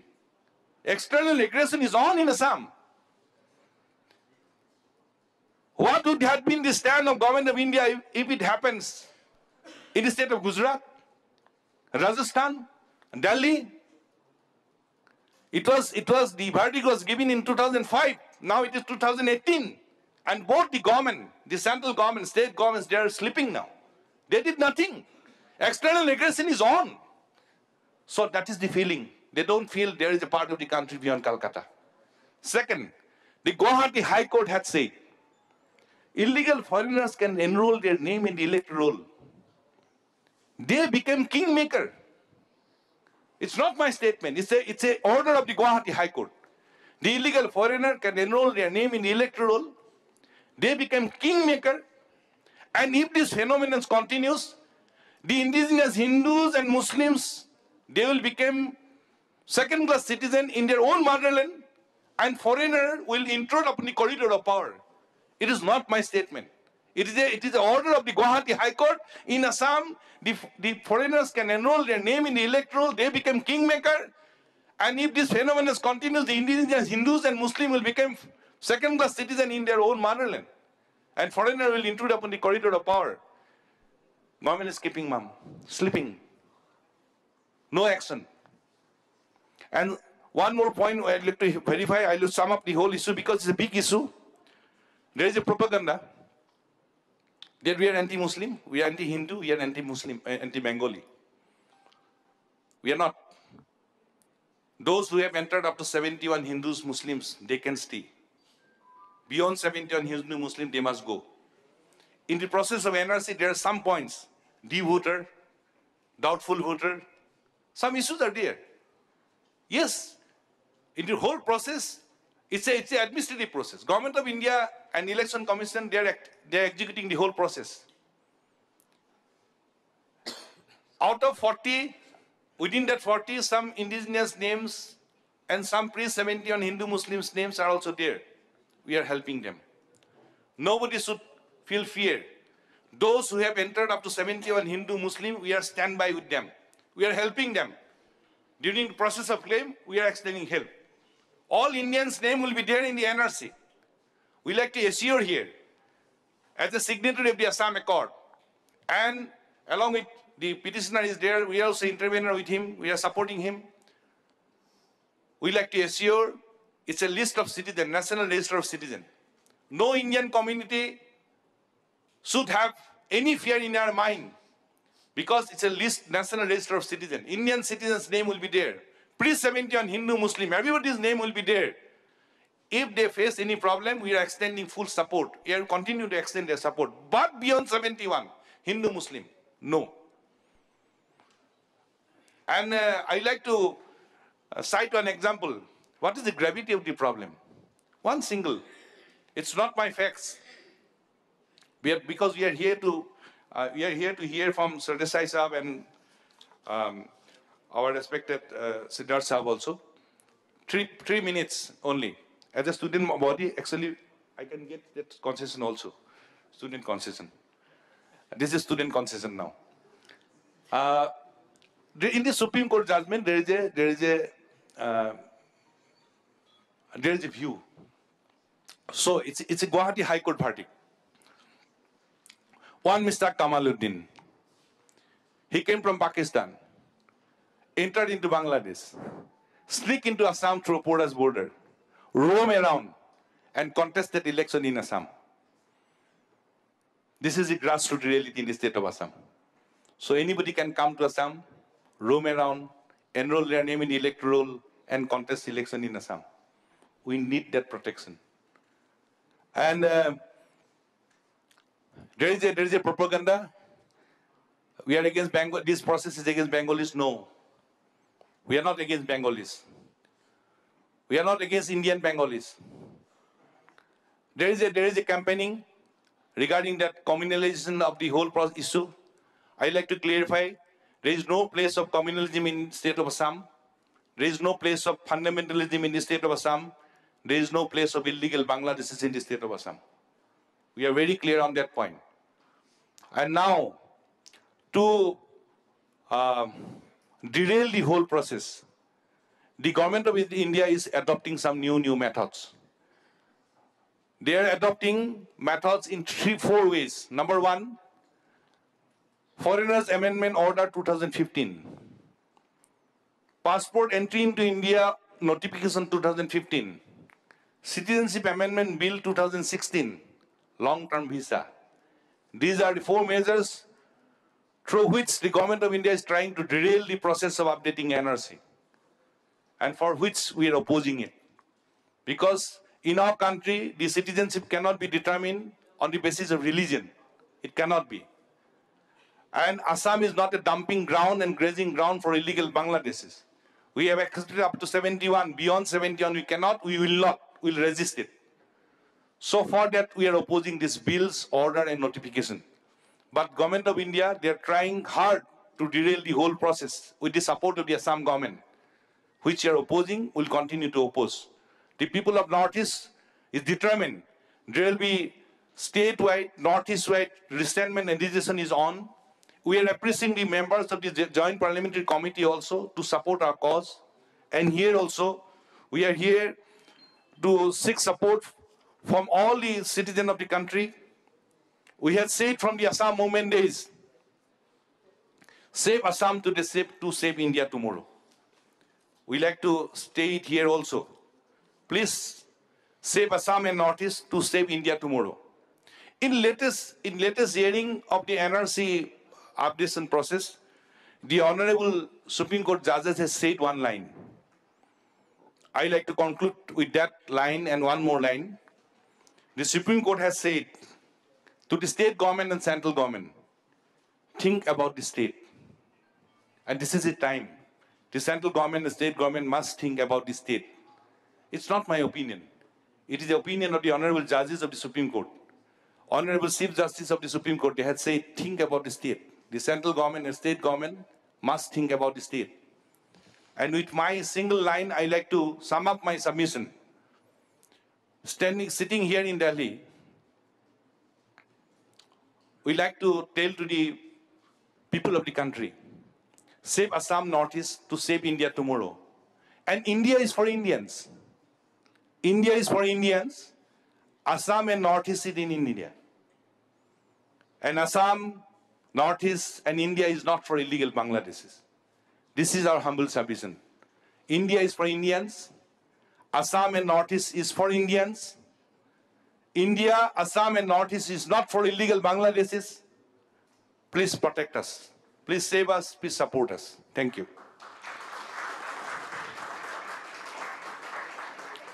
Thank you, Dr. Bhattacharya. That was quite comprehensive, and you explain all our apprehensions and ground situations. Before I now go to the panel discussion, it won't be actually a panel discussion. It will be more of an interaction, free-flowing interaction. There is no politician here, so no fear. We all will be honest and straight to the point. Before I start this, I'd like to sum up the whole thing, and I'd like to simplify it with a simple example. Let's assume we all stay in Delhi. I'm talking about the people who stay in Delhi. And suddenly someone budge into our house, say a group of people, they budge into our house, and they claim to our resources, they want to decide on what meal we'll have, what TV we'll buy, or whatever we'll do. What would be your response? If you live in a palace, probably you may give some corners to those people, but if you are in a 2 BHK or 1 BHK, it would be very difficult for you. Maybe you could be kind enough, you could let them leave for a week if there is a very serious situation, and on humanitarian ground, you might give your place to them, but if they say that it's a permanent arrangement, then you have to think about your own security and survival. And that's precisely the situation. Now imagine that house as the geography of Assam, and the people of Assam are facing exactly that same situation. It's not against anybody, any group, any particular human group or religion or community. It's about Indians living in Assam versus outsiders. Outsiders, I mean foreigners, who have sneaked into our land. And over a period, we tolerated, at least we are tolerating them till 1971. Now, there are several instances which actually we didn't highlight on, where they have grabbed our land, they have threatened our linguistic and cultural survival. And that's the reason why we are scared, and that's why the NRC was needed. That's precisely in a very simplistic tone. That's the reason why we have been demanding. And the NRC, the logic behind NRC was accepted, as Dr. Mahanta has explained, that even by Jawaharlal Nehru, Congress leaders later on, and till it became the people against whom this NRC has been sought, they became a kind of vote bank, then the discourse changed. But there was a very serious and comprehensive logic behind this protection mechanism called NRC, and why Assam particularly needed that. So with that submission, my first question would be for Mr. Vardharajan. Sir, after all this, after listening to all the speakers, mostly they represent Northeast, are you convinced that Assam, at least for Assam, let's not talk about other northeastern parts, at the current situation, Assam needs an NRC, or we need to do more to convince you? Thank you very much, Mr. Deka. Thank you to the organizers for inviting me, and to the panelists who made very well-informed and detailed arguments. The NRC and the problem in Assam is a question that needs to be foregrounded in national political discourse. Dr. Bhattacharya is absolutely right that Assam and Assam's problems and the problems of the entire Northeast have tended to be ignored and treated in a cavalier fashion by national politics, by the national media, by civil society at large. And I think we should welcome debates of this kind. We should welcome programs of this kind where there can be an articulation of the issues and an exchange of views. In my view, the great, and I'll answer your question in the following way, the great tragedy of Assam is that a demand that springs from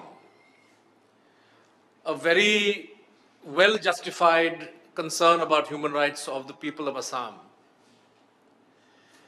has been today hijacked by a politics and a vocabulary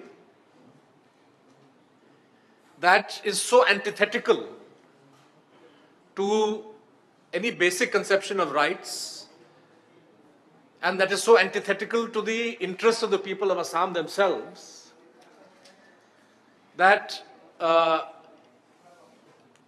one wonders what the motivation of, and I'm now talking of at the national level, what the motivation of these political forces really is by casting the Assam problem and the NRC problem in this particular way.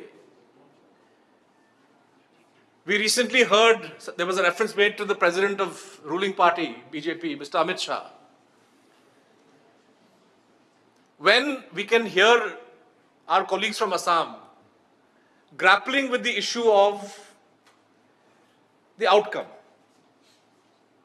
that the NRC process at this stage has produced a list of 4 million people.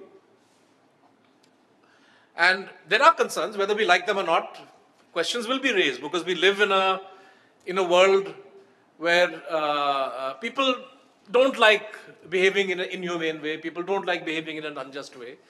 So it is logical that the issue will come up as to, okay, once this process is completed, the number may go up to 5 million, it may come down to 2 million. What is the endpoint solution that the government of India has in mind? And we've heard in this panel different opinions. Dr. Mahanta is categorical that he is not talking about expulsion. Dr. Bhattacharya is reiterating the old demand, the 3 Ds from the time of the Assam movement. But he's careful, he uses the phrase illegal Bangladeshi, which opens the door for the possibility of some form of regularization, which perhaps some of the other panelists have in mind, which would create a status, not a political status, but some kind of a work permit or residential status. These are all issues that are up for debate. But when the president of the BJP refers to Bangladeshis as Dimak, as termites, right? He's talking about the nationals of a friendly country, a country with whom the government of India has excellent relations. He's talking about a group of people who, whatever their immigration status may be, the vast majority of them are law-abiding. The vast majority of them are paying taxes and contributing to the exchequer.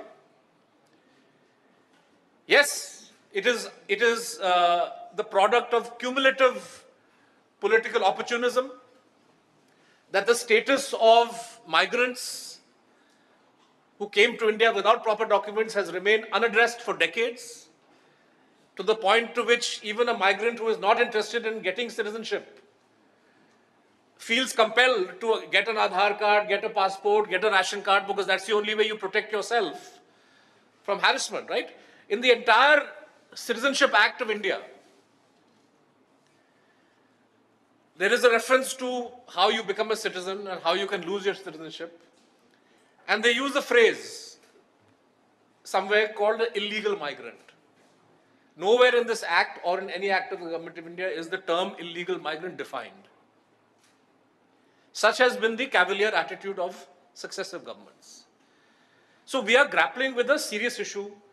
I don't think anybody can argue with the concerns of the people of Assam. I would be happier, Mr. Deka, and perhaps even Dr. Bhattacharya would have been happier if you had characterized his career not as somebody who spent his whole life fighting foreigners, but as somebody who has spent his whole life fighting for the rights of the people of Assam.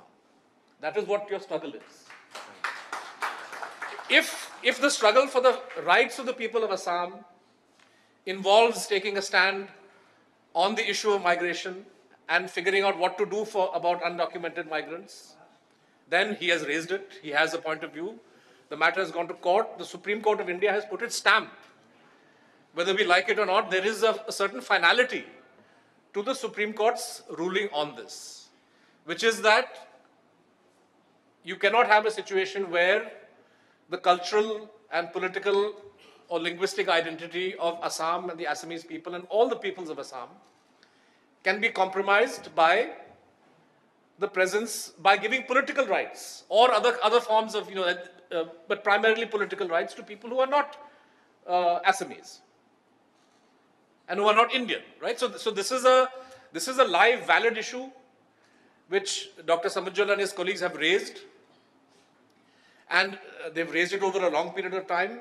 I think their demand and their agitation and their concerns deserves the fullest respect. But to call Bangladeshis termites, to talk about expelling,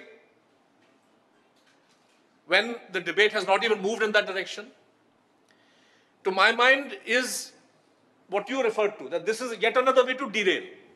Sorry to interrupt you, sir, but nobody here every panelist has made it very clear that we do not actually support any political group, whether it's BJP, Congress, because we have made it very clear nobody has understood our concern. So let me finish, sir. What Mr. Amit Shah has been saying, we are not bothered about that. We are not even bothered about, no, sir, we didn't, we didn't, Mr. Amit Shah has said. We didn't care about what once Hites Sardesai said that there is no illegal immigrant in Assam. So both parties have been saying things which is convenient to them. But sir, my point is, let me interrupt on this. My point is, are you convinced about this NRC process? See, there would be flaws in the NRC process. Every process in India has flaws. And we have admitted that there are certain flaws in the NRC process. The person who filed the petition, he himself admitted that we need a revision. But the point is, do you agree that the NRC process, that the Assamese people, for their own safety, need NRC? Mr. Deka, there's no debate on this. Okay, when the Supreme Court has ordered NRC, okay, there is no debate. But then you were trying to politicize that because taking it to a BJP president's comment. I'm saying Dr. Bhattacharya himself said that there is an attempt to derail this process. We all admit that, sir. Let me finish. Okay, please do me the honor of listening to me. Dr. Bhattacharya spoke about the Foreigners Amendment Act. Okay, that is something which this present government has passed. It is another way to sabotage the NRC process. Am I not allowed to say that? Of course, sir. So then, please don't. The entire Assam is protesting that. All these statements are aimed at communalizing. They're aimed at. So this attempt to malign the people of Assam is communal. Where is it coming from? It's coming from the rhetoric of politicians at the national level who don't care a damn about Assam and its problems, and who are using the Assam issue, the NRC issue, and the way they are communalizing it to spread communal politics across India. Please understand this. That everybody understands here. Of course, the people of Assam, they are protesting every day. Do you know the Assam was shut down 2 days back against this BJP's illegal citizenship amendment bill? This seminar is not happening in Assam. This seminar is happening in Delhi, and we are trying to educate people about what the significance of the NRC is. Right? Correct. So we have heard very clearly from the speakers from Assam what the Assamese perspective is. full support for that. What he has said needs to be amplified at the national level. But we need to understand, why is it that the people who have been at the forefront of the Assam Accord, agitation, NRC movement are opposing communalization, and exactly the opposite is being done at the national level by certain political parties and leaders who claim to be speaking in favor of NRC. That's the point I'm trying to insist. Unfortunately, no party is speaking in favor of No, Assam. I mean, ostensibly, no, they say we have, हमने बहादुरी दिखाया, हमने ये किया, वो किया, but they are in effect acting to derail this process. Second point, the issue of what happens eventually, this is something that needs to be debated. I think that the NRC process, when it is completed, my fear is that this is going to be a long drawn-out process. There are lots of, one issue which has simply not even been addressed so far is what happens to the children of, what happens to people who were born after 71, up to 87, and then up to 2004, right? This matter was moved under the Indian Citizenship Act as it was unamended up to 87. Every person born on the soil of India, including the child of somebody who came into India illegally, is an Indian citizen.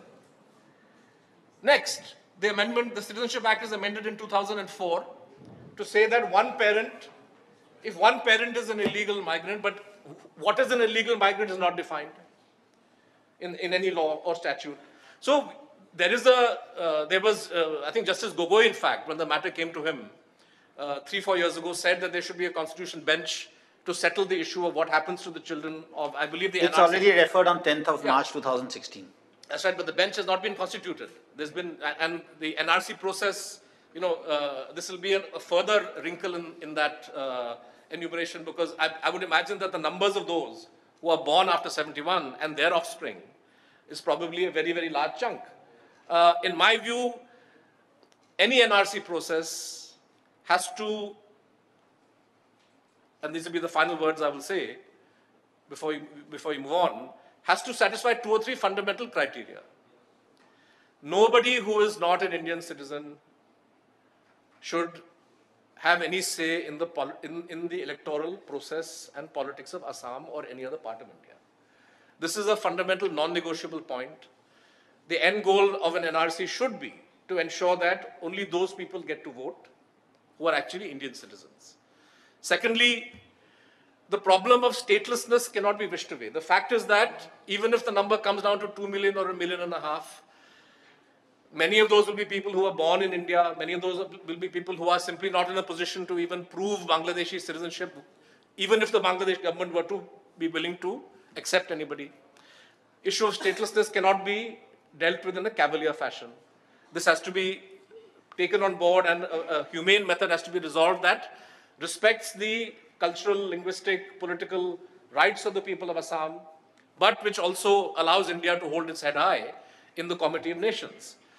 Thirdly, and many people have made this suggestion, and it's a practical suggestion, that there should be some way to separate residency, work permit, etc., from political rights. Sadly, because we've not had a citizenship, we've not had an immigration policy, we've not had a refugee policy.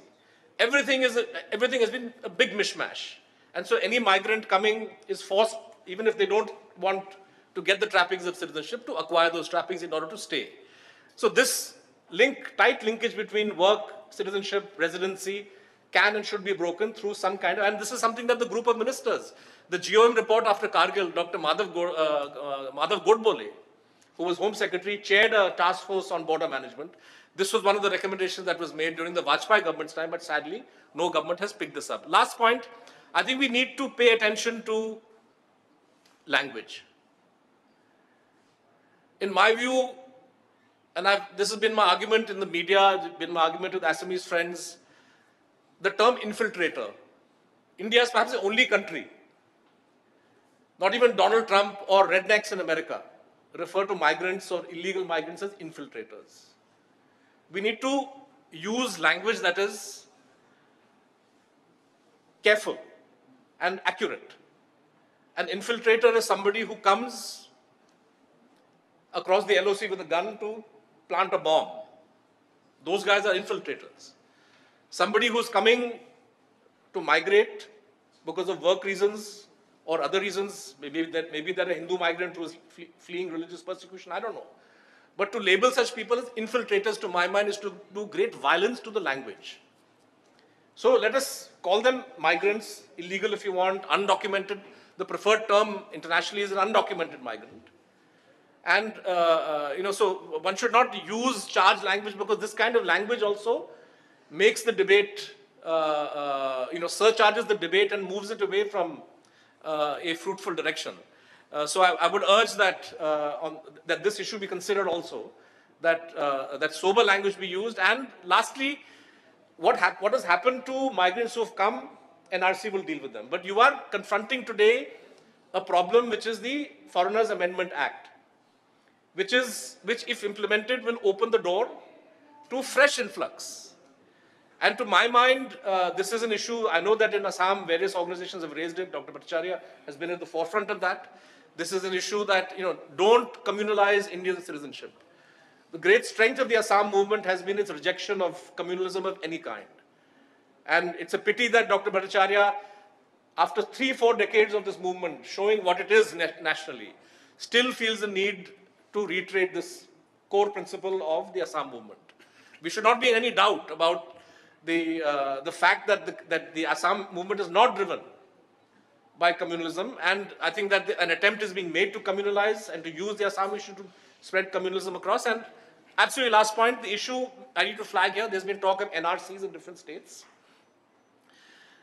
There is a problem in many states of India where indigenous Adivasis, for example, I was looking at the data from Jharkhand. Jharkhand has a population of 33 million. This is a state that was allegedly created in order to safeguard Adivasi rights. But the Adivasi population is only about 26 or 27, Feroz, correct me if I'm wrong, 26-27% of the population. So the same Raghubar Das, who is a migrant and who's come from outside, and all the migrants are cornering the resources, looting the resources of Jharkhand. Today, it's very convenient for them to say, we want NRC, we want NRC. But what about the rights of the Adivasis? Or in Chhattisgarh, what about the rights of Adivasis in Chhattisgarh? So I think this conversation that Assam has started, which is that the rights of people to their resources and the right to manage your resources free from exploitation of others, and certainly others who may be of a different ethnic group, but more importantly, exploitation of rich and powerful people. Because very often the two come together. In Jharkhand, the outsider is typically also a rich and powerful person. Same thing in Chhattisgarh. So this debate that you have started, I don't know what the constitutional legal solution is. But there is Schedule 4, Schedule 5 areas. The Constitution, Dr. Ambedkar and the authors of the Constitution envisaged a number of mechanisms to protect and safeguard the rights of indigenous people, rights of Adivasis. We need to further that debate, because these provisions of the Constitution are the least understood and the least recognized and the least implemented. So I would say that rather than having politicians raising NRC, let's have NRC in Delhi, let's have NRC in Jharkhand, which is essentially, and please don't make any mistake, be in any doubt, this is raised in order to further communal politics. We need to have, instead of that kind of debate, a debate on the right of people to their resources and how we're going to manage that in a way that ensures there is no exploitation of by rich people of those who are poor, those who are landless, those who are the true sons and daughters of the soil. Thank you. Thank you, sir.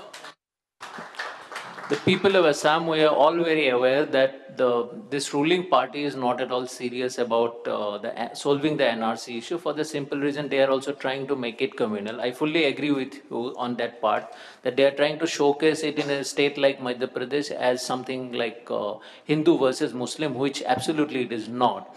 And the second most important part is that suppose after 2 years we get to know there are, say, 2 million outsiders in Assam. Outsiders, I meant illegal immigrants. What to do with them? So if the government had been serious about that, and I have been talking about this to all the senior leaders in BJP, they should have started drafting a policy for stateless people, because India still doesn't have a policy for stateless people. Probably logistically we cannot deport though Samujjal has still, he's hell-bent on that demand that they should be deported. But I personally, I do not think we could probably deport that number of people to another country just to prove that they are from Bangladesh. Because if they are not, they are illegal in India, so there is also no proof, that documentary proof that they probably came from Bangladesh, though we may know that they have probably come from Bangladesh. So there is no policy on stateless people, and there is no attempt even to draft one, because we know there is a situation that would come probably 2 years, 3 years, or maybe 10 years later. But a visionary government should have done that. Third part is, as you have mentioned, about the Citizenship Amendment Act. The people of Assam, the Brahmaputra Valley shut down for the simple thing that whether it's a Hindu Bangladeshi or a Muslim Bangladeshi, we do not want any outsider in Assam. That's pretty clear. But at the same time, it pains me that a lot of people, like you mentioned about the word infiltrator, on the basis of the objective of the guy who would sneak into my country. Now, he may plant a bomb, or he may grab my land, or he may rape a woman. There have been instances in Assam. And I am not saying that all the people who have infiltrated into India from Bangladesh or whichever country, they would do something, some terror activity or any other criminal activity. Not all of them, probably many of them have come to India for jobs or for livelihood or for many other reasons, or may have faced religious persecution in their own countries. But that doesn't mean that we should concern more about the word infiltrator or migrant or immigrant, because no discourse, I haven't seen any large discourse in national media, correct me if I'm wrong, about the plight of Assamese people or the Bodo people or the Tiwa, Rawa, whosoever are there in Assam, that they may have faced in the hands of immigrants or infiltrators or migrants, whatever we call them, when lands are grabbed, when our language is threatened, when our people are murdered or raped. So that's also another discourse, because it's a question of human rights. So when we are talking about human rights, let's not distinguish between the human rights of Assamese people and the human rights of the infiltrators or immigrants, whatever term we may use. Now I'll go to Mr. Sardesai. And we keep arguing about this in our office. So, sir, now tell me, after listening to all of us, are you convinced about the requirement of NRC in Assam? And before you say anything, I make it very clear that we are not talking about the flaws of the process, because we all have agreed on this point that there are flaws and it needs to be rectified. Even the guy who filed the PIL, he has accepted that. So the point is whether the NRC is required for the people of Assam. Do you feel that there is a genuine sense of threat among the people of Assam?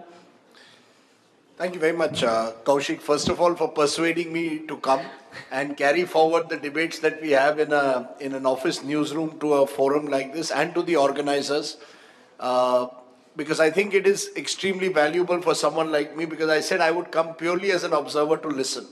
And to that extent, this is most valuable, because when you have a television discussion, unfortunately, either due to constraints of time or because of the nature of the format, all you end up doing is a very superficial understanding of an issue. And that's why even your question troubles me, because you are doing exactly what a TV anchor would do. Are you with us or with them? You know, which is a very difficult way of answering what is obviously a very complex issue. You know, is it that if you are not with the NRC, are you in some way anti-national? No. You know, no, and that's how the debate is posited today. I'm just saying, and taking up from what Siddharth said, whether you know, it is interesting. I think it's important that you have taken an Assamese perspective to this issue and brought it to Delhi. Because look at the way otherwise it's playing out. You may say we don't want to politicize it, but willy-nilly it is politicized. In every look at the way it's being played out in Bengal. Look at the way it's being played out even in the elections in North India and Rajasthan. Simply because Rajasthan shares a border with Pakistan, you use the NRC issue in the border districts. In Madhya Pradesh, sir. No, but so therefore we cannot ignore the fact that this has become politicized. The irony is this has come through the Supreme Court. The Supreme Court has given this a stamp of constitutional validity. The politicians have used a Supreme Court order for their own benefit. And my sense from what I hear now, as I said, I have come as an observer, is that yes, it's constitutionally valid. Maybe it's politically necessary. Let's be honest, you cannot expect political parties not to take their respective stands on the issue. That's why they do politics, right? They're not here in some moral cause. They are here to play hard politics, vote bank politics. That's what they do. So maybe it's politically necessary. Maybe it is constitutionally valid. Maybe it's a practical necessity. It is certainly linked to cultural identities. Importantly, I think Mr. Hazarika pointed that very well. The indigenous tribe. There are not just in Assam but across the northeast. One accepts that there are identity questions that have existed for the longest time. The question I ask all of you is it morally acceptable in today's world, with increasing open borders, to be able to define the issue by saying 71 is the cutoff date? The world is changing. In 47 years since 71, the world has changed. I mean, are you going to have to accept the change across the world? Today there's a caravan as we speak coming from the Honduras into the United States. What are you going to do? Block it, as Trump says? Build the walls that Trump... Is that the kind of India that we want? There will come times when people will come as refugees. The Rohingya crisis was not anticipated 25 years ago. It exists today. I'm not using this as a reason to say don't have an NRC. I'm saying the NRC must be there. Nobody is denying the NRC's constitutional validity or indeed political necessity or the need linking it to cultural identity. I am asking a moral question to all of you. And I take this back to a conversation that you were there when we asked Ram Madhav this question. We asked Ram Madhav, is this an event that you are doing just before a big election, or is this part of a process that you are going to engage in as a result of what the Supreme Court has said with definite timelines? And he said there are no timelines. Now you are creating therefore a process with no timelines. And then not telling me what is the end point. What is the end point? You are saying detain, deport. The government of India is not saying that. Has the government of India very clearly told the Bangladesh government that we will deport them? Gohar Rizvi was there at that same function. At that moment that question of deportation was raised, the government of India backs off. That gives me the impression that this is short-term political opportunism. That you don't really have a clear plan in place. The Supreme Court has told you something, you politically exploited it. I think it is important to have institutionalized a process with some, at least, idea of what the end point of this process is, some timelines put in place. Are there any timelines? There is a timeline, because we do not, correct me, any people from Assam can correct me, because we are not looking up to BJP or Congress or any political party for the solution. No, Kaushik, I did not mention BJP or Congress. Whichever party. I did not even mention Amit Shah. I agree entirely with Siddharth that the kind of language that Mr. Shah uses will necessarily communalize it. But forget that for a moment. My point I am asking you, are we aware of any timelines, any end game to this process? That timeline will be decided by the Supreme Court, because the entire process is monitored by the Supreme Court. About the morality part, and anybody can join in if you want to answer. Is there a timeline? I'll go to that. But about the morality part, sir, do you think it is moral that someone, say to your house, I barge into and I start settling in your house and access your resources and dictate terms to your in your house? Is that moral? Or is it okay if it happens in Assam and not in Delhi? Okay, hold on. Kaushik, we have raised this before. I have a moral objection to the manner in which, for example, and I have discussed this with you, that a Raj Thackeray in Mumbai says, no, 1 minute. I don't want to equate the situation. When I say moral, and I think it stems again from the language of the vocabulary used. Sir, whether morality we are on is an laws exclusive today. concept or an inclusive concept. Morality, see, morality is used to defeat an argument when laws are today. All right, put yourself in the shoes of someone who is in a grazing reserve. Just yesterday, our people visited. There's a grazing reserve 20 kilometers across the river from Guwahati, Hajo. Suddenly, an NGO comes in. Settlements are there. People who have been grazing their cows and they have, because it's a livelihood for them. Suddenly, they have to retreat. And how do they retreat? They cut down on the number of cattle because the grazing reserve has been occupied, encroached by someone. There's a full support of the local political class. Then what happens to those who have depended on the grazing reserve? They have to cut down on their cattle. Then eventually they have to migrate to out of that place. And let me tell you this. This is because of what Siddharth Vardharajan also, right? He says they were law-abiding, tax-paying. Law-abiding is the last, because I myself, I've done a survey of the Guwahati High Court cause list for over 2-3 weeks, over 2-3 year spans. And that's a very representative section of the number of cases in different parts of the country, the criminal cause list on the bail side.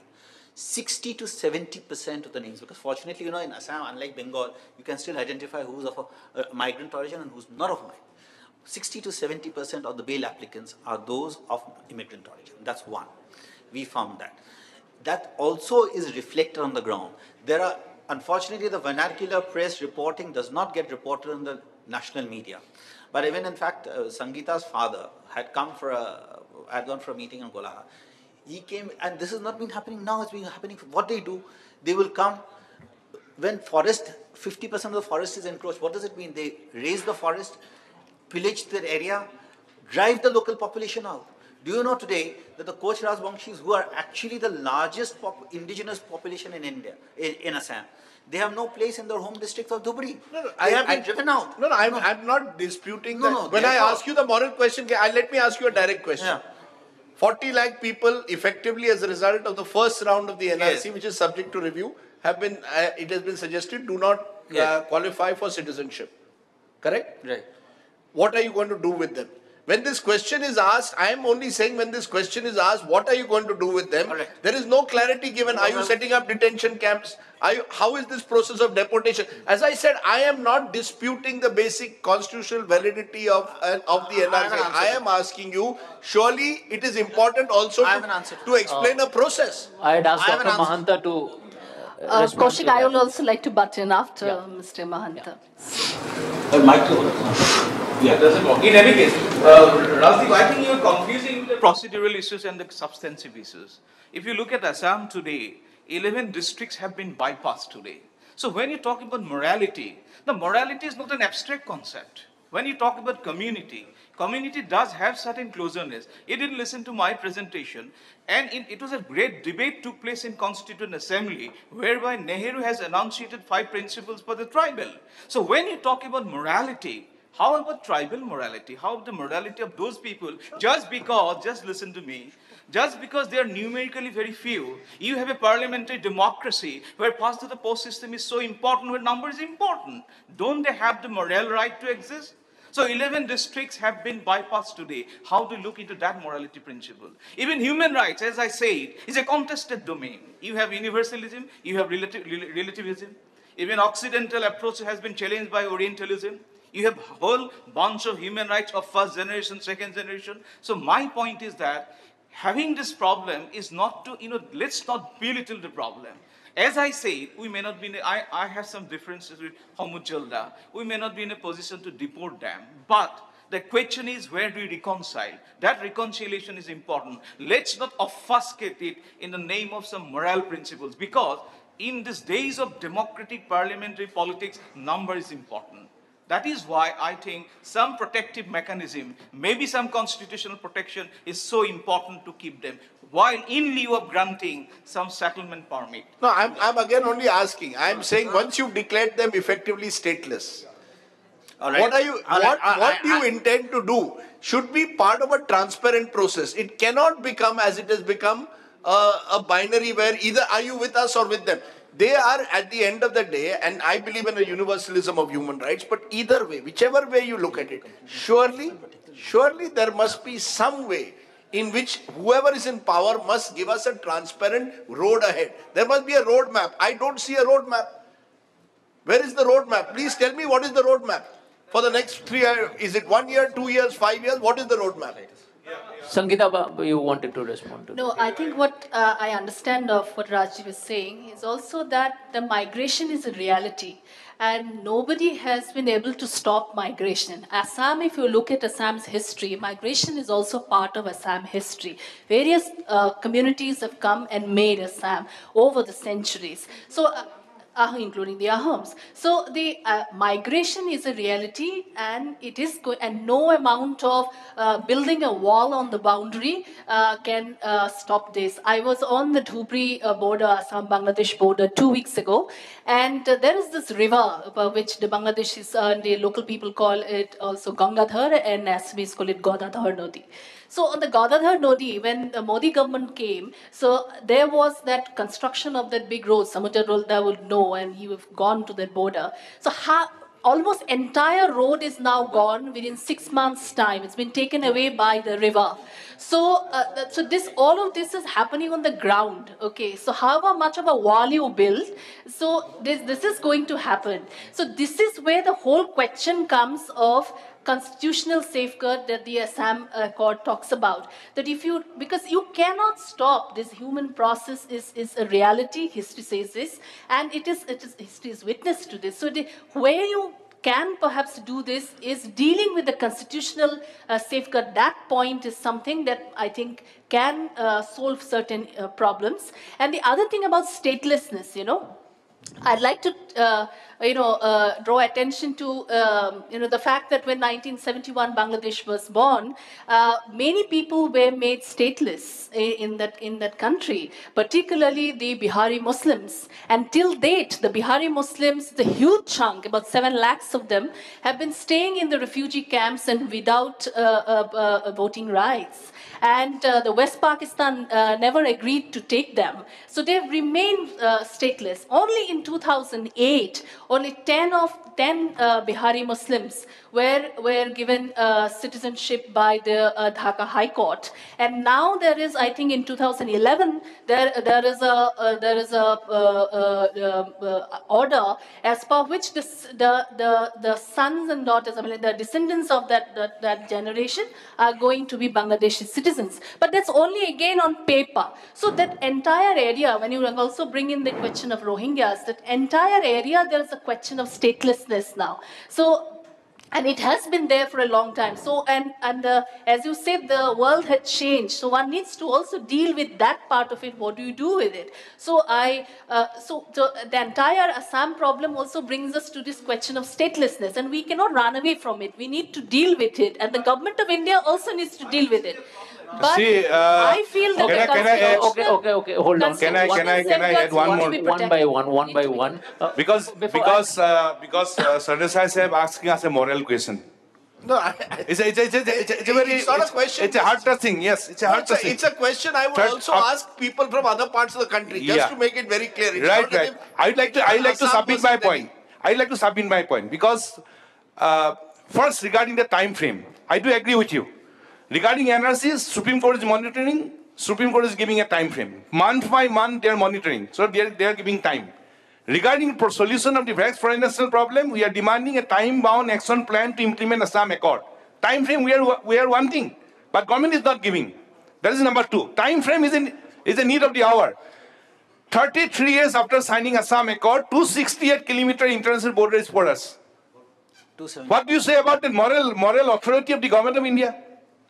They fail to protect our country. Now you are asking our moral question. See, we are fighting for our own identity. Illegally, non-Indian will enter into Assam, and it's a threat to our identity. We also like to stay like a good Indian like you in our own motherland. But the influx of illegal foreigners is not allowing. We have 49 tribal belts and blocks encroached by illegal Bangladeshis. Kaziranga encroached by Bangladeshis.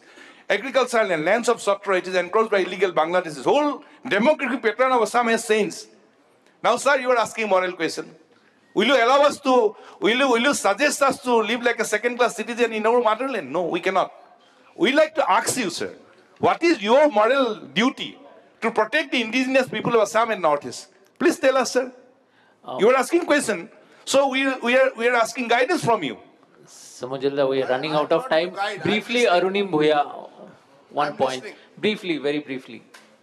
My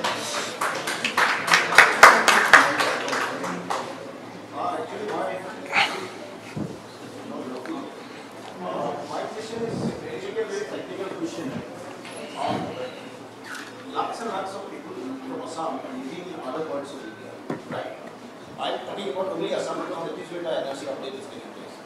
Now, these many people, they have their other cults. Other cult process is only started recently in Assam. Now, by virtue of their other cults, they can hold Indian passports. So, the Indian passport is the highest document of citizenship. Now, if they have Indian passports, by virtue of their other cults, do they really need to bother about their names figuring in the NRC? I think technically Straight answer is that Aadhaar does is not give you a not. passport. Yeah, Aadhaar not necessarily is a identity proof for passport, because Aadhaar is just an identity. Most people have Aadhaar, even Nepali people are having Aadhaar. So I would like to make a comment, take a comment from. Bhaskar Jyoti Mahanta, because he heads the border police force and he knows a lot more than all of us about the ground situation, and also to address the moral part, and then I'll come to you. I don't necessarily represent the official position at this moment. I can't actually.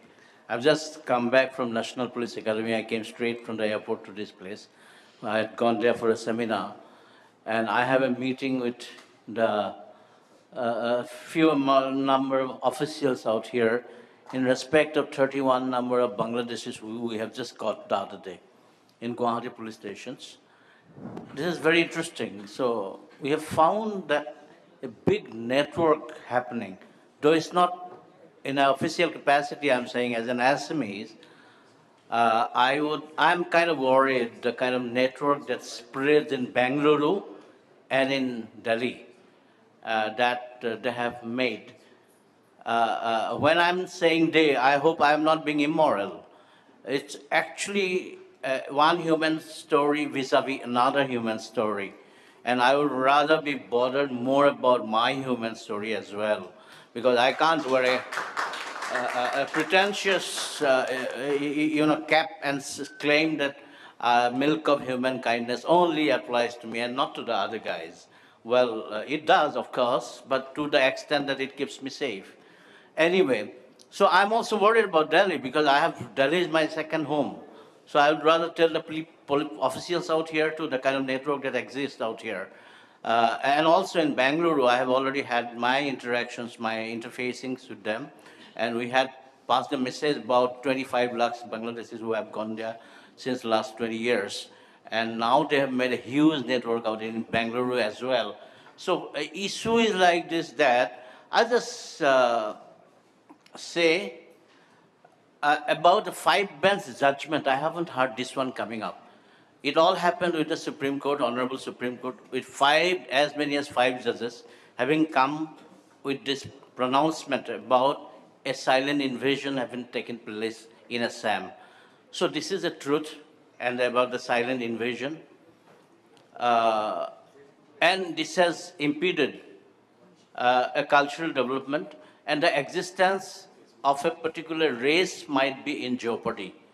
This we might have in our back in our mind when we are objecting into this. I'm not only talking about the NRC process, I'm also talking about the entire issue of Assam and Northeast.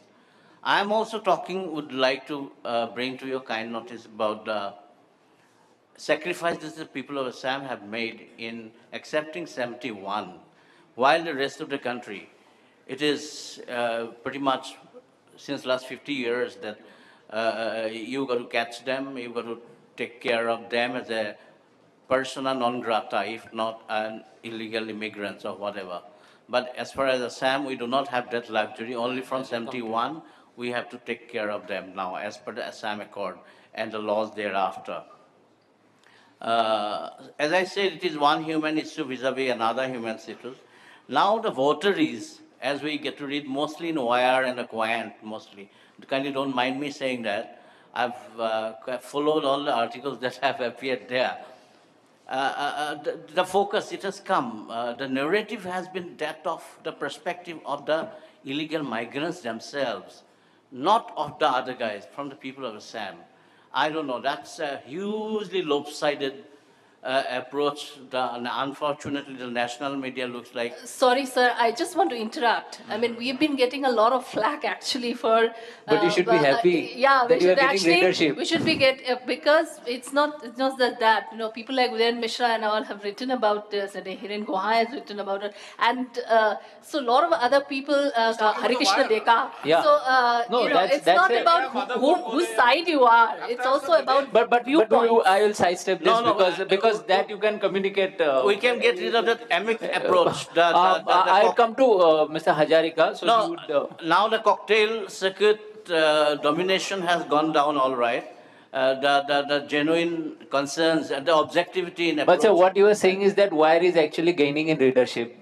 No, what I'm saying, rather than creating an atmosphere of hatred against implementation of a legal process, the educated suffering gents, I'm talking about the suffering gents, you know, they could perhaps do some hand-holding of these unfortunate people, the millions of illegal immigrants, when the papers are being asked for.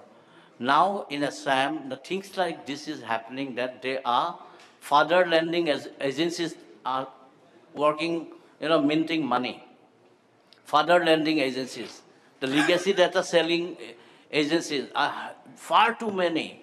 You know, the ration cards, the birth certificates, the certificates by the Gaon. Sorry to interrupt, sir, because, running out of time. So what I'm saying, rather than being a crybaby for a non-existing issue, if the educated lot who have been writing such beautiful, lucid stuff, you know, they are from Assam mostly, they could do some handholding of these people. Come, this is what you ought to do. This is what are the legal provisions. You follow this particular law and you will not be deprived of your rights.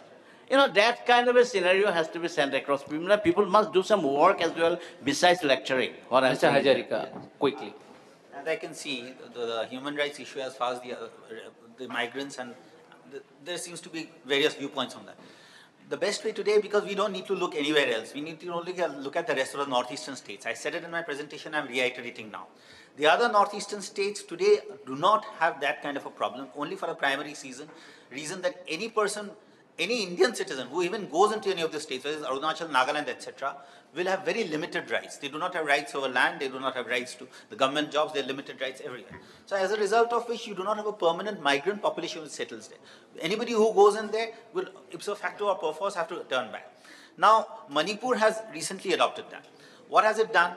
It has said that there will be all land, resources, government employments, etc. will be reserved for those who were citizens in 1951 and prior to that. One. Two, now I will give you an illustration. Just a minute. Can I just give me 1 minute and you can have it. Meghalaya is the best illustration. In 1971, when Meghalaya state was formed, Assamese and people from the rest of Assam had bought land and they were entitled to buy land in various parts of Shillong. Post 71, they brought in a land transfer restriction act which says that no outsider barring the notified indigenous tribes could buy land.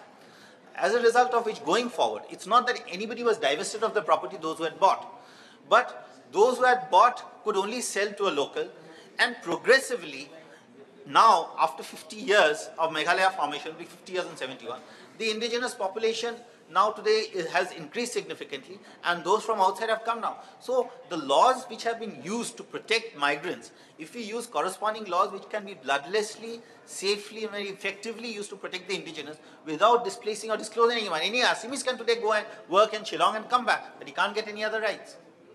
Thank you. I have 3 minutes more. Half a minute I'm giving to attend to questions. I'd like to ask one question to all the panelists. We know that we are all talking about the NRC, the 1971.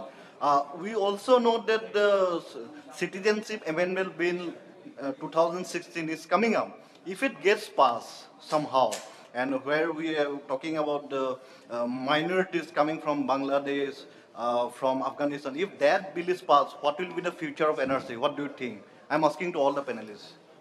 Sir, I'll take half minutes only. Sardesai Sahib, I need only half minutes. We have already expressed our mind. We won't accept. We won't accept. The movement is on in Assam, Northeast, and throughout India. We are lobbying. If it is passed, then what will be your course of No counter question. The movement is on. So we are fighting for our own identity. Half minute. So again, I'm repeating my submission that we need support and guidance from Sardesai Sahib and Siddharth Sahib, because see, we are shouting in Assam and Northeast. We need your support. We need your guidance. Who will guide us? Who will protect us? We need your, because the politicians we have seen, but intellectually, we need your, morally, we need your support. You should get Amit Shah to come here. You should get Amit Shah, Ram Madhav, Hemanta Biswa Sarma to come and sit there. Morally, we need your support. Moral leadership, we need your moral leadership. Half a minute, sir. Half a minute. But then we have already shown that we don't trust any of them. The Chief Justice and the Chief Justice with Okay, we need your, okay, I'd like to submit within a half a minute. 3 points. See how Siddharth Sahab has said regarding that, that the descendant of the foreigners, the children's. I'm just submitting our views that 3(1)(ab) of the Citizenship Act, which gives the citizenship right to the illegal foreigners, that should be scrapped. It is dangerous like IMDT. That's one submission. One more submission that we are discussing here, stateless, work permit. See, after Assam agitation, Government of India said, accept 71. Okay. Up to 17, we have accepted. Now in 2018, we are discussing, accept up to 2014. Give them work permit. Make them stateless. Assam is not a dumping ground. We should be very tough.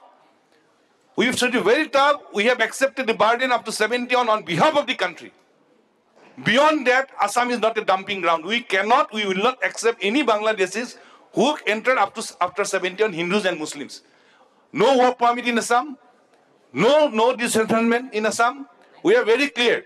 We are very clear on that point. We should be very tough. We know how to fight. We are fighting. We'll fight. Thank you. Because we'll have to protect our own identity. Again, I have a humble submission that we need. Thank you. Thank you. We need support of Rajdeep Sardesai and Siddharth Vardharajan ji. Really, I am repeating again. Quickly. We need your support. We need your moral leadership also, sir. Thank you. Quickly. I would like to reiterate just 20 seconds, sir. As you have pointed out the moral question, I think the question of morality, statelessness, they are evolving over time and they have to be contextualized. So what is changed between 41 and 71 right now may also change in the next 50 years. We might see a more controlled world in terms of us. So these are all changing concepts. And coming to ma'am, this question of a long-term Ahom migration, and what is different from the history of migration in Assam and this stream of migration in the last 200 years is the number of people that have come over the space. So you have counted the Ahom example, but the number of Ahoms that came and they assimilated over 400-500 years. So there's a question of identity and the number of people that have come and the time frame. So again, these are all contexts which have to be understood in their own time frames and timelines. You didn't get me. What I was trying to say is that migration is a reality. Exactly. But we'll have to wrap up this debate. One small. We'll have to wrap up this debate. Unfortunately, we're running out of time. One small question. One small question. There are so many questions coming up. But I think Mr. Sardesai, you have understood the moral ground. We are not immoral. It's like when someone is coming to. No, I am not making any binary. My point is very simple. When someone is coming to hit you, I probably would not think about morality I would not be that moral to think about his human right because my safety and security would be prime. So that's where the question is coming up. And two questions. One to the petitioner. Quickly, please. You have mentioned that you all are moving the Supreme Court again for a 100% re-verification, and you are doing so because of the latest report submitted by the NRC in court. I want to find out from you what are the basic lacunae in that report on the basis of which you all are asking for a 100% re-verification. I think this is a very technical question. It will take a lot of time. You can just sit with him and discuss that. Let's not get into that. I have to give one concluding remark to Mr. Vardharajan. He has got only one chance to speak, and then one question. No, I'm sure you can let me ask one question. Okay, one, please. No, your second question, please. Second question. Abhijit, you can explain that later. Sure. My second question, Mr. Bhattacharya, while explaining it in the beginning itself,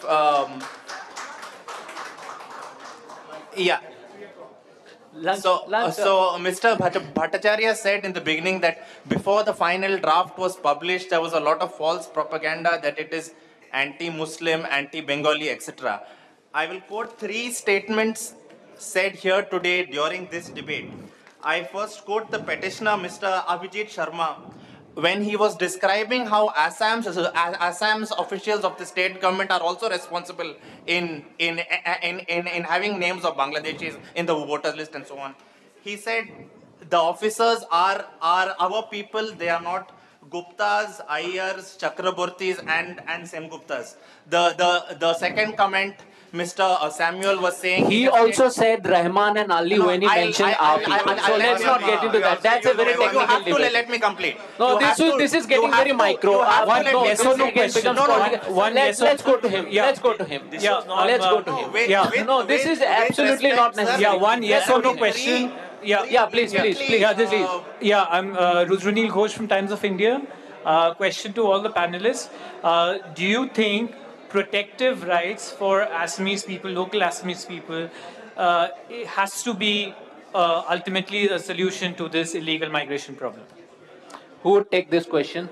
I think Dr. Nanigopal Mahanta. I have been propagating about constitutional protection. That is the only way out. Actually, why do you need to give this constitutional protection? Precisely because Assam is the best example of accommodative citizenship. Already it has been illustrated. You know, Assam has accommodated so much illegal migration. So in lieu of that, what do we give to the indigenous people? That was the crux of argument in the Constituent Assembly. So that is why Clause 6 of Assam Accord now needs to be fructified, needs to be implemented by giving land rights and constitutional right, at least 60% of the Constituent Assembly and other parliament. Adding to Mahanta Sahab, along with these 6 clauses, the whole clauses of the Assam Accord should be implemented within a specific time frame. Sealing border, detect, delete, deport.